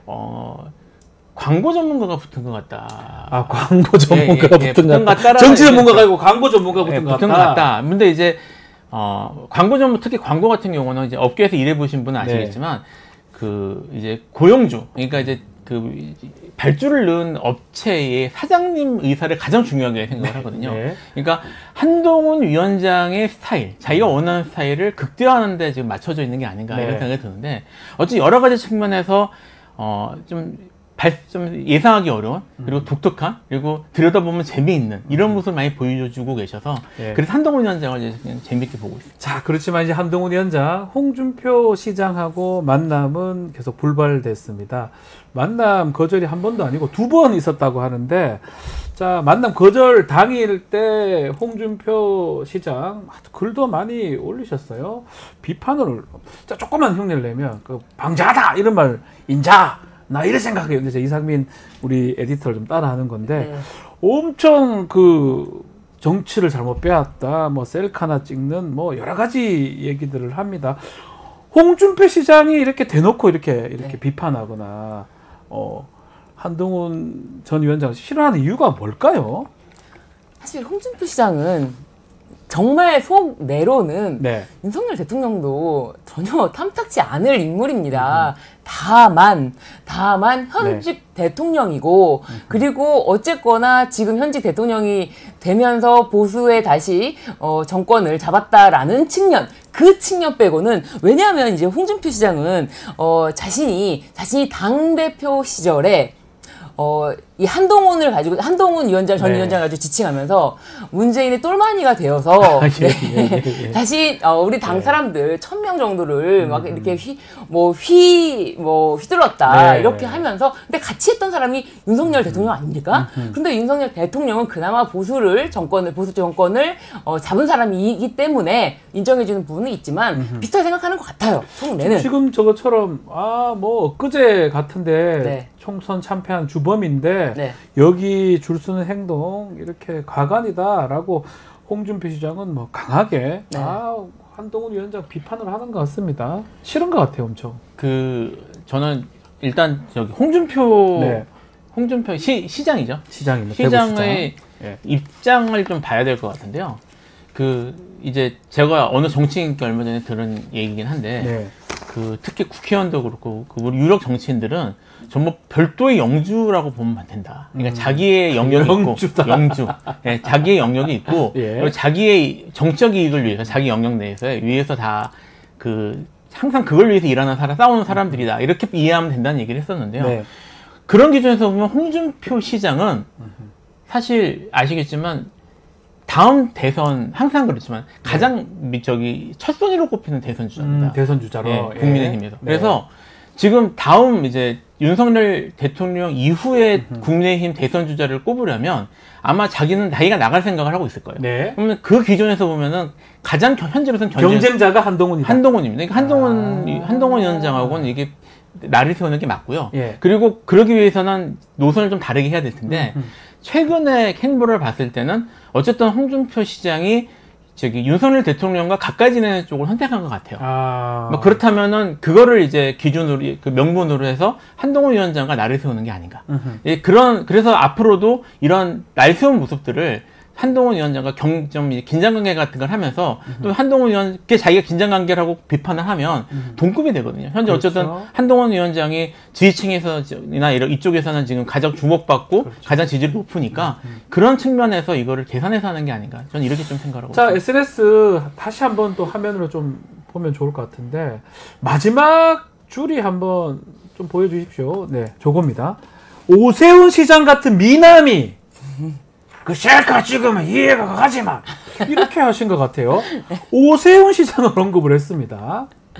오세훈 시장 때문에 한동훈 전 위원장 의문의 일패를 당한 것 같기도 합니다. 어떻게 봐야 됩니까? 그 무엇도 안 된다. 그 무엇도 안 된다. 사실 언론에서는 한동훈 전 위원장의 외모까지 엄청난 칭찬을 퍼붓고 사실 한동훈 전 위원장은 마케팅 전략이라는 게 필요가 없다. 왜냐하면 어떤 모습으로 어떻게 되더라도 기자들이 정말 그거를 정말 좋게. 온갖 미사 여구를 붙여서 포장해 줄 것을 믿고 있다. 그런 생각이 드는데 사실 이 홍준표 시장이 경향신문과 인터뷰에서는 어린 애가 설치는 게 맞냐?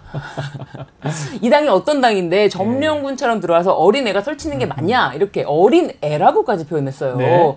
이 정도면은 윤석열 대통령과의 또 만남이 있었지 않습니까? 홍준표 시장이 그러면서 윤석열 대통령이 이런 어떤 독서를 독려해 주었고 그런 것에 힘을 입어서 내가 더 밟아줘야 된다. 그래서 약간 사명감을 띠고 어린 애가 설치는 게 맞냐부터 해가지고 셀카 이딴 거 찍으면서 자신의 정치질 하는 그 어린 애 안 된다라고 얘기하는 것 같아요. 말씀처럼 오세훈 시장한테 좀 더 포인트 가고 한동훈 위원장, 한동훈 후보는 아니다 이런 의사표시를 확실히 한 것 같아요. 안 보겠다 2번 거절했다 뭐 이런 얘기하는 거 보면. 그러니까 지금 셀카 이 부분, 셀카 찍으면 이 부분은 다 제가 좀 전에 얘기했던 다시 한번 한동훈 위원장의 이미지 메이킹이 좀 독특하거든요. 그러니까 사람들이 이제 셀카, 그 다음에 지나가는 사람이 마치 감동해서 찍은 것 같은 그런 사진들 이런 것들을 계속 내세우면서 이제 이미지 메이킹을 하고 있단 말입니다. 그러니까 이게 사람들이 보기에 좀 독특한데? 그리고 뭐 상당히 많은 사람들은 좀 그렇지 않나? 이런 생각들을 하고 있는데 사실은 그 부분에 지금 짚고 들어간 거예요. 그러니까 제가 봐서는 홍준표 시장이 정치적 감각이 사실 충분히 이제 좀 뛰어난 인물이거든요. 그렇죠. 그러니까 지금 여기 보시면 아까 그 나왔던 핵심 내용 여기 SNS에 나온 내용을 보면 사실 지금 그 한동훈 위원장에 대해서 약점이 될 만한 부분들을 딱딱 짚었는데 마지막에 그 이야기를 셀카 같은 얘기도 이제 그 한동훈 위원장이 스스로 이제 추구하고 있는 그런 이미지 메이킹이나 이런 것들이 사람들이 보기에 좀 그렇게 잘 먹히지 않는다. 반감을 살 만한 내용이다. 이런 것들을 딱 짚은 것처럼 보입니다. 자, 그렇지만 좀 반대되는 인물도 있어요. 홍준표 시장이 원희룡 전 장관은 그 거절하면서 한동훈 위원장 거절하면서 또 만났습니다. 또 나경원 의원도 이전에 만나기도 하고 특히 원 전 장관한테 홍준표 시장이 출마해줘서 고맙다. 또 이런 말을 했는데 어떻게 봐야 됩니까? 원희룡 장관하고. 아무래도 이제 원희룡 장관이 지금 찐윤으로 계속 이제 부상하고 있지 않습니까? 원희룡 전 장관은 참 인생이 참 다양한 굴곡이 있구나 그런 생각이 들면서 한때는 또 인천 계양에 가서 또 한동훈 네. 전 위원장과 같이 뭐 포옹을 하고 뭐 어깨를 뭐 하면서 뭐 같이 이제 투지를 불태웠는데 사실 원희룡 전 장관이 당대표가 된다고 한들 네.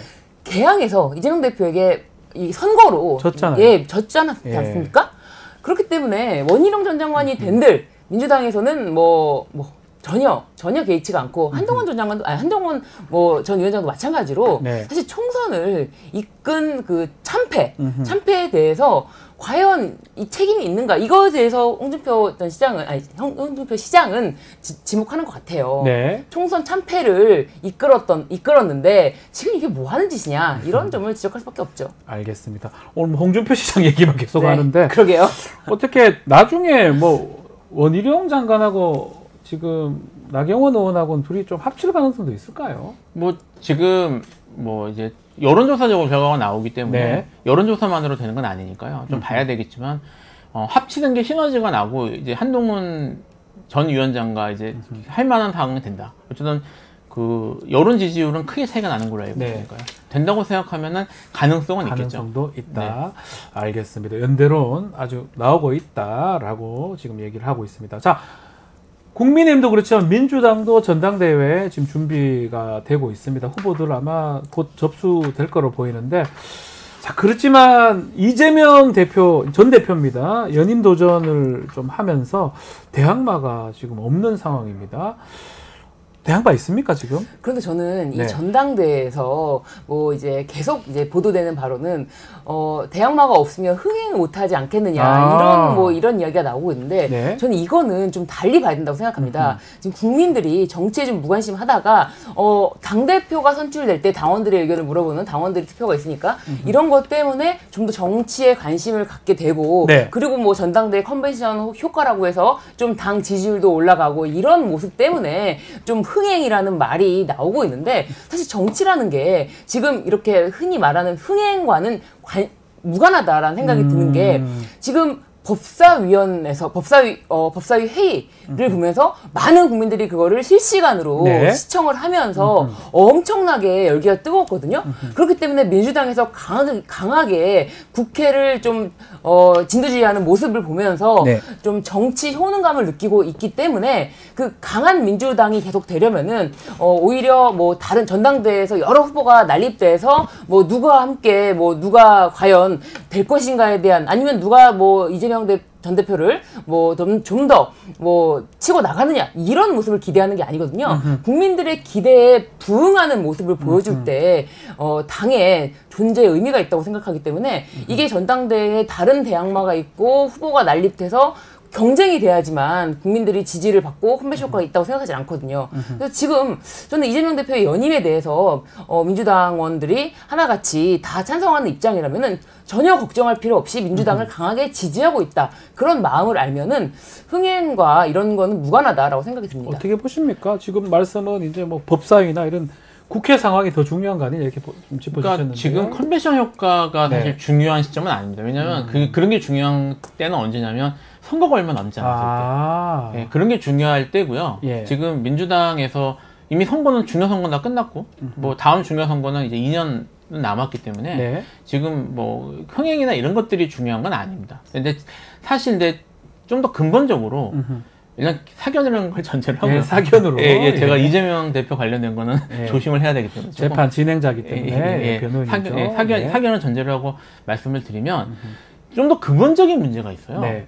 지금 여전히 민주당 내에서는 대선 후보급 주자가 이재명밖에 없다는 게 문제입니다. 이게 뭐 이재명 대표 입장에서는 그것이 오히려 뭐 본인한테 경쟁자가 없다는 게 플러스가 될 수도 있을지 모르겠지만 네. 어쨌든 당 전체나 이런 걸 볼 때는 대선 주자급 굵직한 구주자들이 여러 명이서 경쟁도 하고 뭐 이렇게 하면서 사실은 같이 커가는 것이 나중에 장기적으로 볼 때는 도움이 되거든요. 네. 근데 지금 어차피 민주당에서는 이재명밖에 없잖아. 이제 이런 식으로 가는 게 나중에 대선 정국으로 접어들게 되면 그게 좀 불리하거나 아니면 좀 실무적일 수가 있어요. 그럴 수가 있겠네요. 네, 그리고 또 뭐 여러 가지 어떤 변수가 발생할지 모르기 때문에 근데 그런 것들이 지금 이재명 당대표가 이제 다시 당대표로 나올 수밖에 없는 상황이라는 것도 사실 그걸 보여주는 것이고 그래서 그런 측면에서 민주당이 좀 더 이런 문제들을 어떻게 타개해 나갈 것인지 그런 것들을 좀 고민해봐야 되는 상황이 아닌가 이런 생각이 좀 들어요. 알겠습니다. 자, 조국 혁신당 얘기 좀 해보겠습니다. 7월 20일 날 전당대회를 하려고 하는데요. 저 국민의힘하고 민주당이 좀 가려져 있는 것 같기도 합니다. 조국 대표가 나오겠죠. 어대조 얘기도 있어요. 그렇죠. 조국 대표의 어떤 지금 강한 리더십으로 사실 조국 혁신당이 네. 만들어졌고 그 끝에는 사실 조국 대표는 사실 시간도 많지 않습니다. 뭐 대법원 판결이 어떻게 날지에 따라서 또 운명이 또 뭐 기로에 서 있는 그렇죠. 상황이기 때문에 네. 시간이 많지 않은 상황에서 마지막까지 조국 대표가 할 수 있는 일을 힘을 실어주자, 그 리더십을 계속 지켜보자라는 그런 열망이 더 크지 않을까. 그래서 조국 대표가 다시 뭐 조국 대표로 된다고 한들 그것에 대해서 전혀 아무런 문제가 없지 않나라는 생각이 듭니다. 그렇죠. 조국 혁신당 최근에 조금 지지율이 조금 이렇게 답보 상태인데 만약에 조국 대표가 당대표 연임을 하게 된다면 이 조국 대표 입장에서는 그게 유리한 건가요? 득실이 어떻게 보면 좋을까요? 뭐 당 전체에서 봤을 때는 사실 바뀌는 게 없는 거라서 뭐 크게 지지율에 영향을 줄 것 같지는 않습니다. 오히려 네. 앞으로 어떤 정책을 어떤 목소리를 내는 거가 더 중요할 것 같긴 하고요.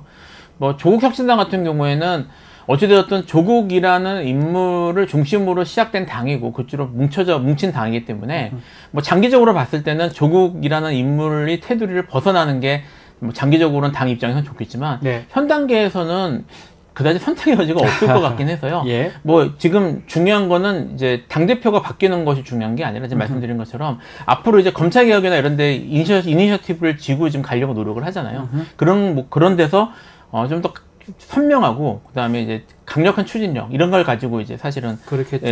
이제 총선에 시작을 했으니까 그런 모습을 어떻게 보여주는지가 더 중요할 것 같습니다. 그 얘기만 짧게 한번 짚어볼게요. 조국 혁신당 어제 검찰개혁 4법 발표를 네. 했습니다. 결국 사실상 검찰청 폐지 법안이다 이렇게 볼 수 있을 것 같아요. 네, 그렇죠. 검찰청이 폐지가 되고 이제 네. 공수처가 중수청, 그렇죠. 중대범죄수사청으로 하고 그리고 이거는 또 이제 민주당 김용민 의원의 이제 검찰개혁 TF에서도 발표한 바와 같이 검사들 수사 검사 자체를 없애겠다. 그래서 수사하는 사람들을 수사관으로 하겠다. 그렇기 때문에 아마 검사들이 아니 그럼 내가 검사였는데 수사관이 되는 것이냐 이런 것 때문에 반발이 또 있을 것으로 예상되지만 네. 또 조국 대표의 이야기로는 지금 검찰 개혁에 대해서 이야기를 한들 예전만큼 전혀 이제 검찰 내부에서는 뭐 어떤 그런 반발의 움직임이 나오지 않고 있다 이런 이야기까지 하고 있어요.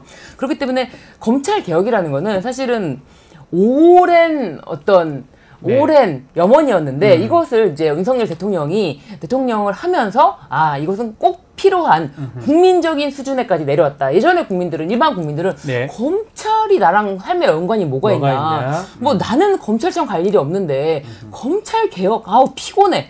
검찰 개혁 꼭 해야 돼?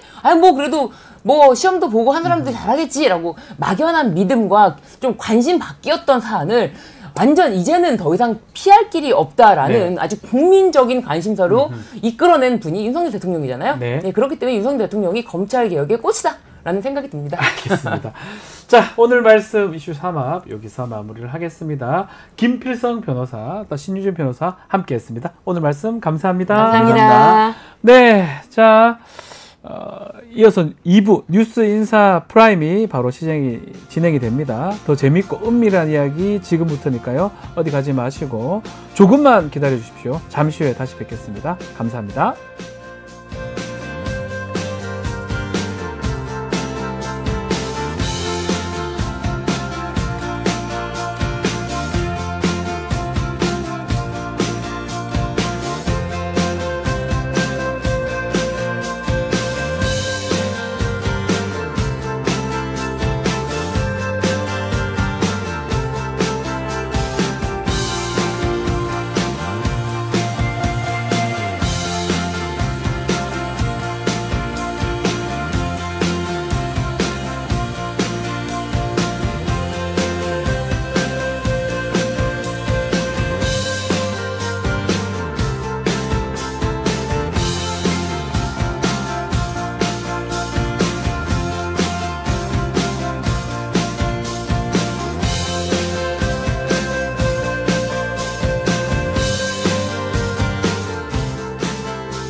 한 발 더 들어가는 고품격 시사대담 뉴스 인사 프라임 지금 바로 시작하겠습니다. 매주 목요일 코너는 해문 양희삼의 종행무진입니다. 양희삼 목사님, 해문 스님 두 분 나오셨습니다. 안녕하십니까? 네, 안녕하십니까? 자, 스튜디오 바뀌고 처음으로 오셨습니다. 어떻게 괜찮습니까? 좀 조촐해진 것 같은 느낌이 들기도 하고. 그렇지만 이제 방송하는 입장에서 이렇게 그렇죠. 더 낫지 않습니까? 네. 특히 조선일보 옆으로 이사 오신 거에 깊은 감명을 받았은 것 같아요. 조선일보 옆이 바로 옆에 있어요. 네. TV조선도 바로 옆에 있습니다. 네. 그 자리가 네. 좋아요. 네. 여기 원래 그 경운궁이라고 대한제국 시대에 맞습니다. 고종의 개혁이 한참 무르익던 시절에 네. 인데 그 경궁 시절에 원래 궁터죠. 네. 원래 있는데 그때 이제 영국이랑 국교를 체결하고 네. 영국의 어디 대사관 자리를 어디로 해줄까 하다가 바로 경궁 담 옆에다가 그래서 영국에 좀 의지해 보려고. 사실상 이 스튜디오 바로 옆에 영국 대사관이 있어요. 네, 그리고 영국이 거기 대사관 짓고 옆에 성공에 지은 곳이거든요. 성공의 건물이고 여기는요. 우리 스님은 대단하셔. 저는 성공에 대해 건물 이것만 생각했는데 어떻게 그게 조선일보로 또 이렇게 딱 그 조선일보와 그러니까 서양 세력과의 고종의 몸부림 있던 곳에서 아주 역사적인 현장으로 와서 뭔가를 새롭게 그 위치 자체가 TV조선하고 조선일보가 바로 옆에 있고요. 그렇죠. 여기는 성공회대 건물이고 영국 대사관이 있고요. 옆에는 덕수궁도 있습니다. 상당히 역사적인 위치입니다. 장소입니다. 그러니까 고종이 그때 러시아 공사관으로 도망갈 때 아간파천 때 러시아로 갈 거 가까운 영국으로 왔으면 좋았을 텐데. 아간으로 알고 영관파천 했으면 뭔가 달라졌을 역사가 달라졌을 수도 있어요. 아니 저는 여기가 원래 이제 전에 뉴스타파하고 가까이 있었던 곳이어서 뉴스토마토가 정말 정론직필을 위한 이 다짐으로 오신 게 아닌가 하는 생각이 좀 들어가지고 그랬는데 역시 조선일보가 나왔어요. 조선일보를 견제하기 위해서. 알겠습니다. 자, 본격적인 이야기 좀 나눠보겠습니다. 김건희 여사 명품백 수수 사건. 권익위가 그냥 종결해서 논란이 되고 있는데 또 일부 권익위 의원들이 서명을 거부를 하고 있다고 합니다. 어떻게 봐야 됩니까? 저는 굉장히 놀라운 사건이라고 보고 있습니다. 왜냐하면 이제 권익위에서 주로 근무하시는 분들이 되게 친정부 성향이 많고 또 정부의 의견을 이렇게 되게 받아들이는 쪽이 많은데 거기에 왜 그 이른바 잡음, 이견이 생겼다는 걸 좀 주목할 필요가 있는데요. 원래 이 자석이라는 걸 생각해 보면요. 이 자석이 힘이 있을 때는 쇳가루들을 이렇게 꽉 잡고 있는데 불러들이죠. 힘이 떨어지면 하나둘씩 이탈하는 쇳가루들이 생겨요. 그렇죠. 근데 이 권익위에서 명품백 사건을 종결해라 하면 그냥 종결되는 게 맞아요. 그리고 저는 그렇게 끝날 거라고 생각했는데 여기에 의외로 소수 의견을 게재해달라는 의견이 나오면서 그게 처리가 되지 않아서 이 종결이 보류됐다고 하는 건 공식적으로 드러난 쇳가루 이탈 사건이 시작됐다. 곧 자석이 힘을 잃어가고 있는 저 전조라면서 굉장히 크게 주목하고 있습니다. 구심점이 사라지고 있다. 이렇게 말씀해 주시네요. 네, 그러기도 하지만 저는 이제 어찌 보면 이제 개인적인 양심이라고 해야 돼요. 요거는 오죽하는 그랬을까? 의원들이 아이고 나 서명 못합니다 이거. 아니 창피합니다.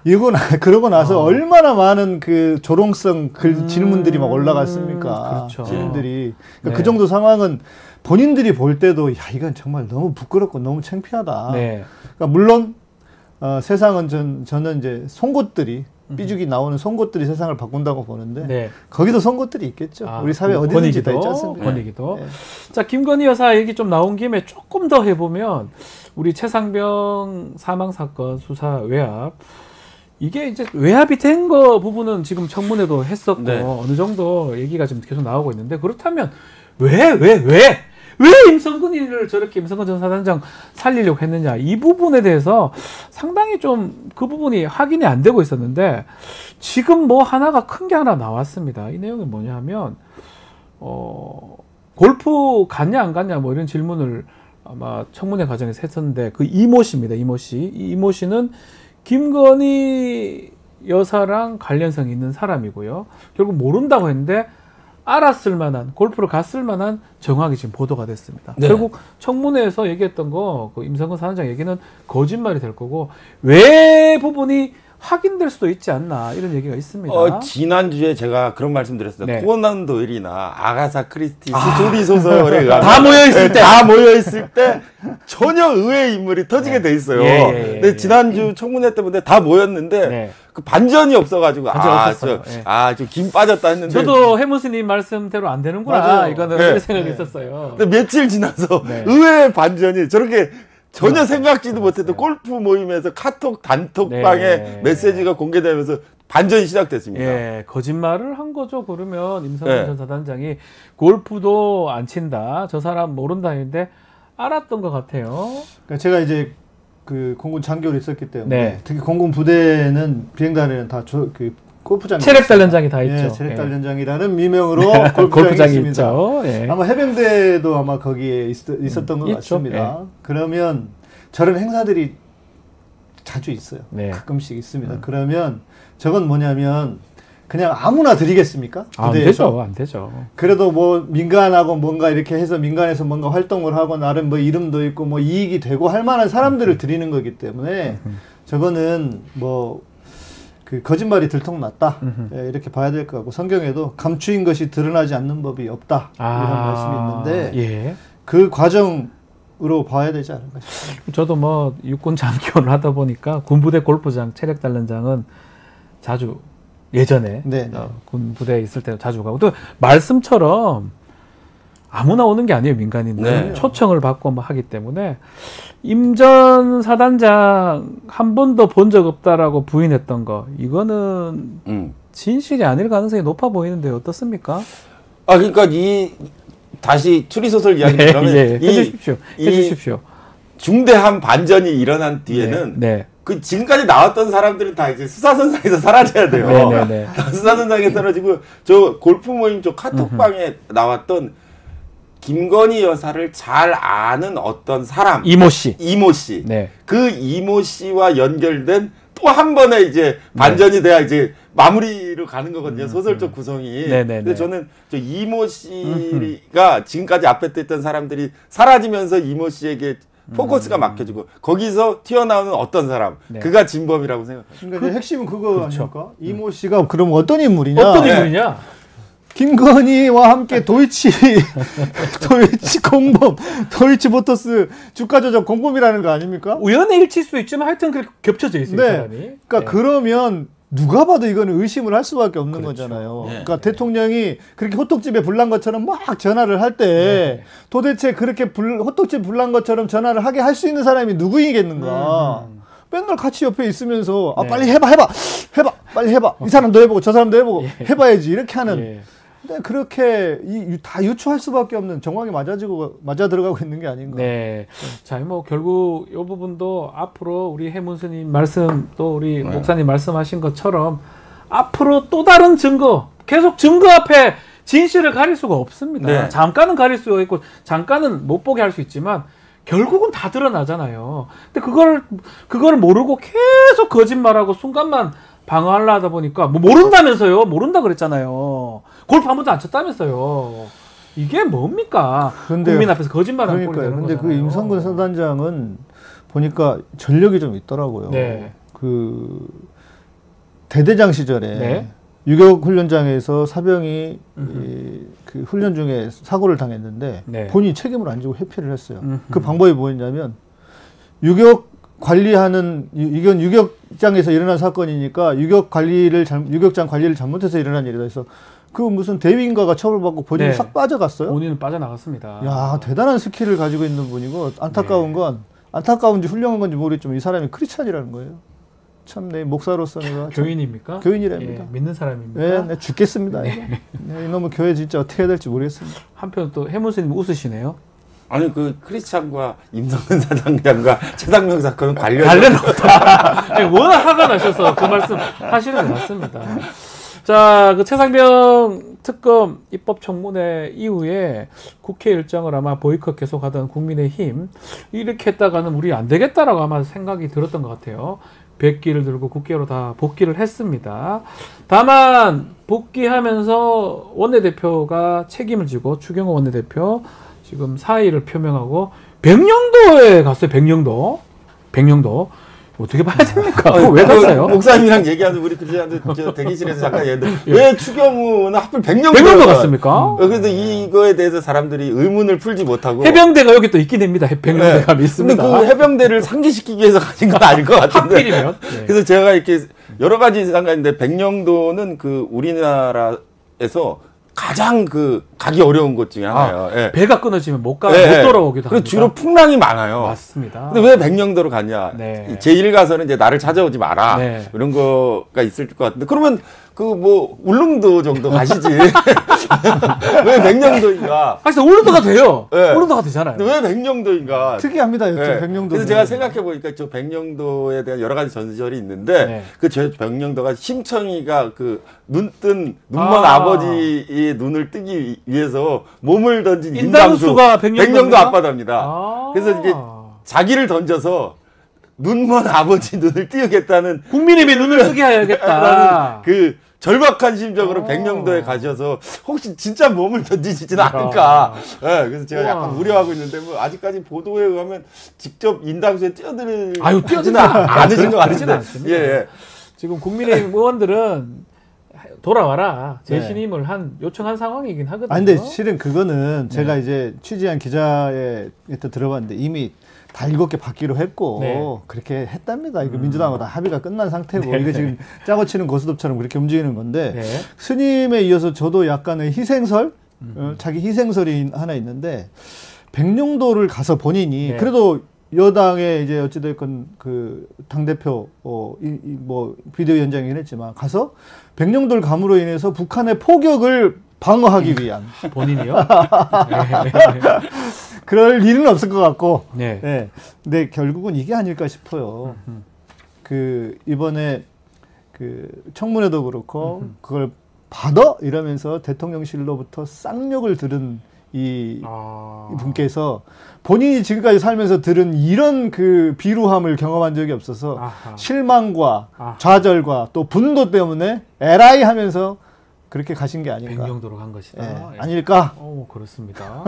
뭐 해병대 구성은 1사단이 이제 포항에 있고요. 2사단이 김포. 해병대 사령부도 아마 김포에 있는 걸로 알고 있고 6여단인가요?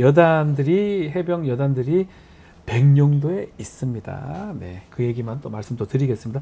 김포나 포항 가긴 좀 뭐하죠? 네, 알겠습니다. 그렇죠. 최상면 특검 얘기가 나와서 좀 말씀을 드리면 국민의힘의 지금 당대표 후보 한동훈 위원장이 지금 전 위원장입니다. 특검 받자 얘기 나오는데 김건희 특검은 또 안 되고 그거는 뭐 부속실 설치하자 이런 얘기만 하고 어떻게 봐야 됩니까? 한동훈 후보의 스탠스. 그러니까 전반적으로 지금 일어나고 있는 현상이 동일한 모습을 보이고 있는데요. 그러니까 어떤 것을 통제한다는 거는 무슨 말이나 조치를 통해서 하는 게 아니라 알아서 통제되게 돼 있거든요. 그렇죠. 이른바 보이지 않는 손이라는 것이 있어가지고 스스로 알아서 자제해서 개인의 의견을 자제하고 거대한 어떤 힘에 종속되는 것이 일반적인데 지금 그 중심축이 되는 자석이 힘을 잃은 거예요. 그래서 쇳가루들의 이탈 현상, 여러 가지 잡음이 발생하기 시작했다는 거죠. 네, 그렇게 보시는 거군요. 그게 그 권익위 사건이라든지 그 추경호 원내대표의 갑작스러운 사임.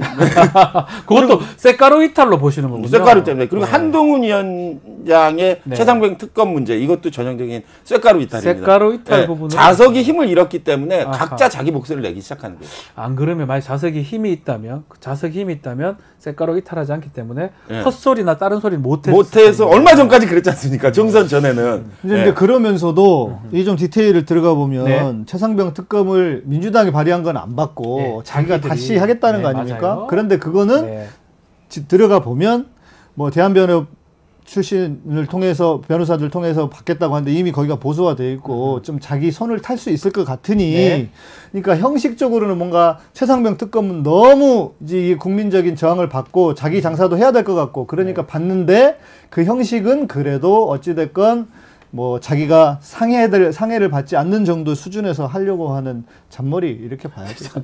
그 한동훈 위원장 말 나와서 좀 더 질문 드려보면 그렇게 쇳가루처럼 이탈하는 것처럼 보이기도 하지만 또 한편으로는 나는 반윤 후보는 아니고 친국민 후보라고 하면서 대통령의 그 리더십도 호의적으로 평가를 내리면서 지난번에 그 눈밭에서 그 폴더 인사 북풍한설이 몰아치는 그때랑 또 같은 장면 아닌가.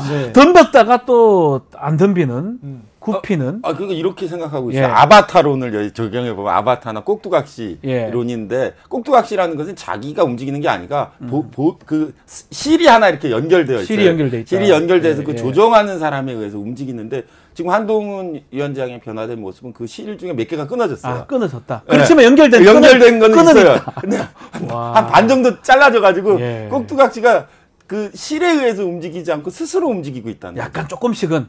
와. 이제 좀 몇 달 지나면 이제 또 끊어집니다. 몇 개가 더. 그럼 이제 점점점해서 이제 나중에 꼭두각시가 움직여서 이제 옹고집전처럼 똑같은 옹고집이 나와가지고 이렇게 되는 이제 골치 아픈 상태로 가고 있는 거죠. 해무스님 대단하십니다. 저희 전래동화 얘기도 했었는데 솔직히 모르시는 분도 있으니까요. 꼭두각시처럼 실이 있다가 다 끊어져가지고 나중에 옹고집은 주인을 대신하는 거잖아요. 그 가짜가. 와, 요런 표현. 어떻게 실이 하나씩 끊어지고 있다고 보십니까? 아니면 그 실이 아직도 있다고 보십니까? 그러니까 당연히 이제 끊어질 수밖에 없는 상황이었고 그런데 저는 이제 이런 생각이 들어요. 한동훈이 기어이 이제 정치인으로 여의도 문법으로 자기가 배워가고 있구나. 뭐냐면 제가 볼 때는 이제 양동작전 혹은 양면작전 같아요. 두 군데 다 쓰는 거. 그러니까 한쪽으로는 뒤통수 칠 준비를 하면서 한쪽으로는 그래도 내가 당신한테 이렇게 충성된 사람이다라고 하는 거를 보여주는 그런 과정이 아닌가. 그럼 본질은 뭐예요? 본질은 뭐 이거죠. 두 개 답니까? 그러기도 하지만 본질은 첫 번째가 크지 않겠습니까? 다음은 나다. 나다인데 겉으로는 아직까지 끈이 있기 때문에 충성하는 척하는 것이다. 이렇게 해석을 하시는 거군요. 어찌됐건 현직 대통령이니까요. 그렇죠. 그 힘이 얼마나 큰데요. 아직까지 자석이 아직까지 자석이 완전히 힘을 잃지 않아서 이제 이탈 현상이 일어나고 있는 거죠. 한번 덤볐다가 크게 혼났잖아요. 끈 다 떨어질 수도 있다고 보십니까? 끈은 떨어지게 돼 있습니다. 언젠가 모든 끈은 떨어지게 됩니다. 자, 그 끈 떨어지는 거하고 비슷한 얘기인지는 다른 얘기인지는 모르겠는데 홍준표 대구시장 얘기도 좀 해야 될 것 같아요. 한동훈 후보를 엄청 공격합니다. 안 만나주고요. 욕도 하고 또 반대편에 원희룡이나 나경원 의원은 또 응원하는 모양새인데 홍준표 시장은 어떤 사람 어떻게 봐야 됩니까? 항상 이 대체제라는 게 있어요. 일테면 A 라면이 잘 팔리면은 B 라면은 A 라면을 싫어하게 돼 있어요. 이를테면은 짜장면과 짬뽕의 관계겠죠. 짜장면과 짬뽕은 언제나 경쟁 관계에 있어서 서로가 서로를 대체할 수 있는데 젊은이 시절에 홍준표 시장께서는 마치 한동훈 위원장처럼 그 스타 검사, 저명한 검사로서 이제 정계에 데뷔하셨는데, 그러니까 홍준표와 그 한동훈은 이른바 동업 중생이라고 해가지고 비슷한 그 캐릭터를 가지고 있어요. 그러니까 이제 경쟁 관계에 있으니까 대권에 대한 생각도 있고 하니까 그 대체제를 제거하는 모습이 있겠죠. 그래서 아마 좀 지나치게 동업 중생이기 때문에 경쟁 관계이기 때문에 야박하게 구시는 거 아닌가. 경쟁 관계다. 이거는 저도 정말 동의가 되고요. 그 홍준표 입장에서는 한 번 자기도 해먹고 싶은데. 또 해먹다. 대통령. 대권 도전 말씀이시죠? 지금 대통령도 그러고 있는 상황이니까요. 그러고 싶은데, 지금 이제 경쟁자가 나타났잖아요. 그러면 당연히 누르고 밟고, 그리고 누구보다 유력한 경쟁자로 자기가 볼 때는 보이니까, 다른 사람이야 자기 아래로 보이고, 이 사람은 지금 한동훈은 지지율도 높고 이러다 보니, 당연히 공격을 통해서 또 무시작전도 하고 그러면서 자기의 입지를 강화시키고. 그러면 홍준표 시장이 그게 맞다면, 동업 중생 그게 맞다면 이번 전당대회가 아직 많이 남았는데 끝까지 한동훈을 비판하고 갈 겁니까? 아마 그럴 것 같습니다. 한동훈 위원장이 만약에 당대표 되면 어떡합니까? 돼도 그럽니까? 아니 돼도 그러겠죠. 돼도 아니면 자기와 여러 가지 캐릭터와 그 지지층 인맥이 겹쳐 있기 때문에 되게 세게 얘기해요. 어설프다, 방자하다, 미남이 아니다, 셀카 왜 하냐, 이런 되게 말들이 많거든요. 그러니까 그거는 좀 약간 지나치게 합리적인 선을 넘어가신 건데, 근데 그분의 또 매력이 비합리적으로 얘기하기 때문에 인기가 있다는 거를 본인이 또 알아요. 스타일입니다. 자, 그렇지만 전당대회 지금 하고는 있는데 때 아니게 이 당권 레이스가 일어나는데 핵무장이 얘기가 나오고 있습니다. 핵무장, 나경원 의원 얘기인데요. 이 부분은 어떻게 봐야 됩니까? 이 핵무장. 당권 레이스에 이게 누가 당권을 거머쥘 것인가를 판단하는 중요한 척도인데요. 핵무장론에 대해서 나경원 의원과 원희룡, 한동훈 의원 다 의견이 좀 달라요. 조금씩은 달라요. 근데 일단 그 나경원 의원이 한국이 독자적 핵무장 해야 된다. 이건 안 됩니다. 왜냐하면 미국이 반대하고 있기 때문에 그 나경원 의원이 돼서 핵무장론 계속 얘기하면 제거될 겁니다. 제거될 것이다. 윤석열 대통령이 안 하고 미국이 제거할 겁니다. 근데 이거를 잘 보면은 윤석열 대통령이 사실 지난 2024년 2월 7일에 신년 대담, KBS하고 할 때 매우 이상한 이야기를 했는데요. 우리나라 핵무장하는데 시간이 오래 안 걸린다는 거예요. 맞아요. 그런데 이제 NPT 탈퇴하면 국익에 해롭기 때문에 안 하고 있다라는 매우 이상한 이야기를 한국 대통령 최초로 핵무장 가능론을 얘기했다가 논란이 됐어요. 논란이 크게 됐었죠. 그런데 이제 지금 당권 레이스에서 핵무장론이 나온다는 것은 윤석열 대통령과 비슷한 생각을 가지고 있는 사람들이 이제 당권을 잡게 되겠죠. 근데 그 윤석열 대통령이 가진 생각은 핵무장을 할 수 있는 수준까지 가 있고 그 다음에 핵은 미국에서 들여오자. 미국의 핵 우산 안으로 들어가자인 것 같은데 그런 논의를 하고 있는 사람을 나경원 의원을 제외하고 원희룡, 윤상현, 한동훈 위원장 셋 중에 찾아보면 될 건데 제가 볼 때는 한동훈 위원장이 핵무장론에 대해서 윤석열 대통령과 가장 생각이 근접한 것 같아요. 생각이 비슷하다. 잠재적 역량을 갖춘 건 좋지만 핵무장은 안 된다라고 정확하게 얘기하고 있기 때문에 근데 이 당권 레이스 하면서 핵무장, 솔직히 말해서 미국이 해주지도 않을 것 같은데 제가 봤을 때는. 그러니까 이게 현실적인 현실 가능성을 떠나서 제가 볼 때는 그거죠. 오빠 나 예쁘게 봐주세요. 대통령한테 아니면 또 전당대회니까. 그렇죠. 뭐 그러니까 일단은 대통령 그러니까 분위기가 여튼 지금 살아있는 권력이니까 대통령의 눈치를 계속 보면서 그냥 대통령이 원하는 말을 그냥 해주는 정도. 뭐 그렇게 보여요. 그러니까 좀 저는 제정신인가? 또 강하게 또.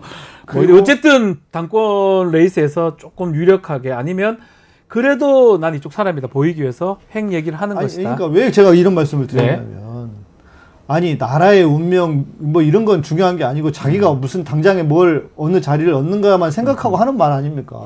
핵이 핵무장을 해서 뭐 그런 일이 절대 없어야 되겠지만 만약에 정말 하나라도 터지기라도 하면 이거 우리나라 어떻게 되는 겁니까? 끝나는 거죠, 사실. 끝나는 겁니다. 한 발만 날아가도 다 끝나는 거예요, 사실. 이 핵무장론으로 보면은 흔히 이야기는 결선 투표를 대비한 나경원과 원희룡의 연대 이것도 안 됩니다. 원희룡은 핵무장에 대해서 반대하고 있기 때문에 나경원과 결합될 수 없습니다. 그러니까 이 핵무장론으로 보면은 너무 극명하게 갈리기 때문에 그 핵무장론을 이야기하는 것 자체를 원희룡 위원장께서 그건 좀 불가하다, 강경한 입장이기 때문에 좀 아직 그래도 국민의힘 내에서 건전한 생각을 하고 있는 사람이 있어요. 근데 저 핵무장론 자체는 국민들에게 이른바 엄포, 지나친 인기주의에 영합할 수 있기 때문에 나경원 의원과 원희룡의 이른바 연대설이 성립되지 않으면 한동훈 대세론을 이기기 어려울 것이다. 저는 그런 생각도 들어요. 나경원이 돌아왔다. 그러니까 이게 그러니까 정치인들의 가벼움이라고 해야 될까요? 그런 저는 이제 개인적으로 나경원을 또 방송에서 봐야 된다는 게 참 너무 고통스러운 사람입니다. 벌써 국회의원 됐기 때문에. 그러니까요. 언젠간 계속 봐야 될 것 같습니다. 자, 민주당 이야기도 좀 짚어보겠습니다. 민주당 전당대회도 지금 예정인데 이재명 대표직 사퇴하고 연임 도전을 하고 있습니다. 이재명 대표의 연임 도전. 우리 목사님부터 한번 어떻게 보시는지 좀 짚어주십시오. 그러니까 이게 참 정치가 참 어렵다라고 생각되는 것 중에 하나가 어떤 사람은 거짓말로 뭔가를 행동을 하는데 그것이 옳은 것처럼 혹은 잘하는 것처럼 보이기도 하고 어떤 사람은 정말 진심을 다해서 정의를 다해서 그리고 공적인 마음을 가지고 하는데 그것이 사익으로 비춰지기도 하고 그러니까 그 진의가 왜곡되는 것이 정치인 것 같아요. 참 어려운 것 같습니다.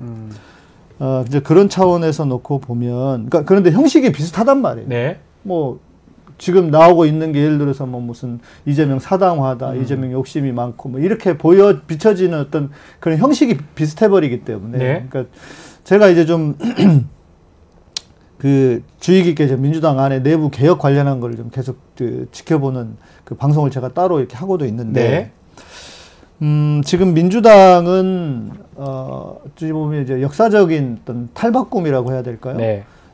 지금 당원들이 250만 명. 진짜 많습니다. 어마어마하게 많지 않습니까? 20명 중에 한 명이 당원이고, 그러니까요. 20명 중에 한 명이 당원이. 그러니까 이 흐름이 지금 바뀌어가고 너무 있는데, 많아요. 예. 소위 말하는 우리나라의 대부분의 정당들은 엘리트 정당. 네. 그러니까 국회의원들 혹은 뭐 당 대표 뭐 이렇게 그 현역으로 이야기할 수 있는 엘리트들이 당을 움직여가고 있는 상황에서 이제 당원도 이렇게 많아지고 하면서 대중 정당으로 바뀌어 가고 있는 상황이라고 봅니다. 그러니까 지금 민주당에 대한 불만이 많은 분들은 다른 게 아니라 소위 말하는 뭐 엘리트들, 누구는 엘리트가 아니라 기득권이다 이렇게 얘기를 하시던데, 그런 상황에서 쉽게 말해서 당원의 주인이 누구냐? 당원이다라고 하는 엘리트 정당에서 대중 정당으로 바뀌고 있는 이 과도기인데, 이재명 대표가 본인의 개인의 입장에서 보면은 예를 들어서 대권 도전을 위해서는 지금 당대표를 하는 게 본인에게 별로 도움이 안 되고 유익하지 않을 것 같아요. 그렇죠. 예. 그런 상황입니다. 그럼에도 불구하고 이재명 대표가 다시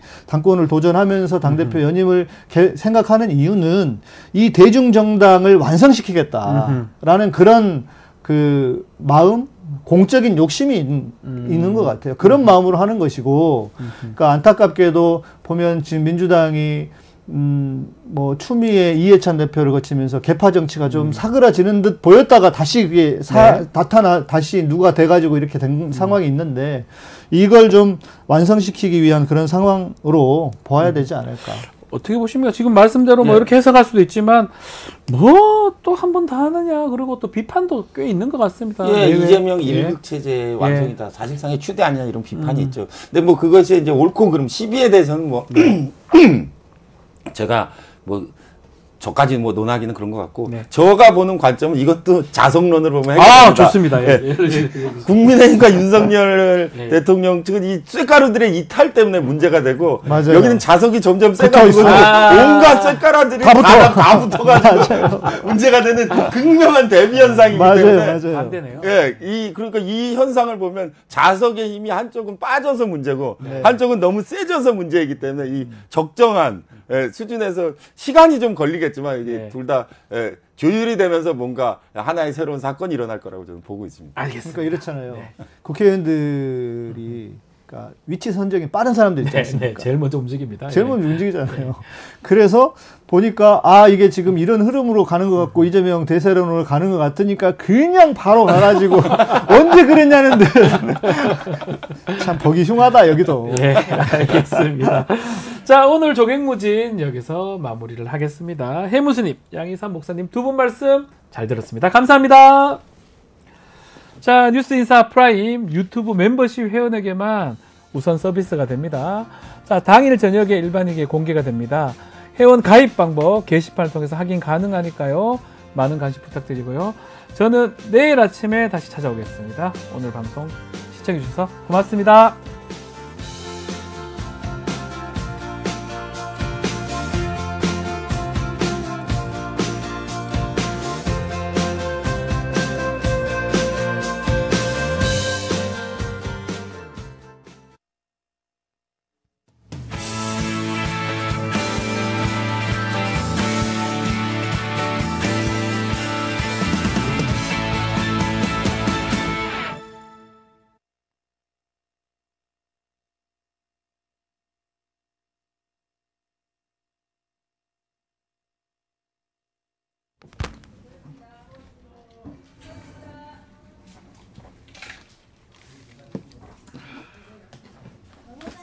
혹시 현근택 변호사님하고 아세요?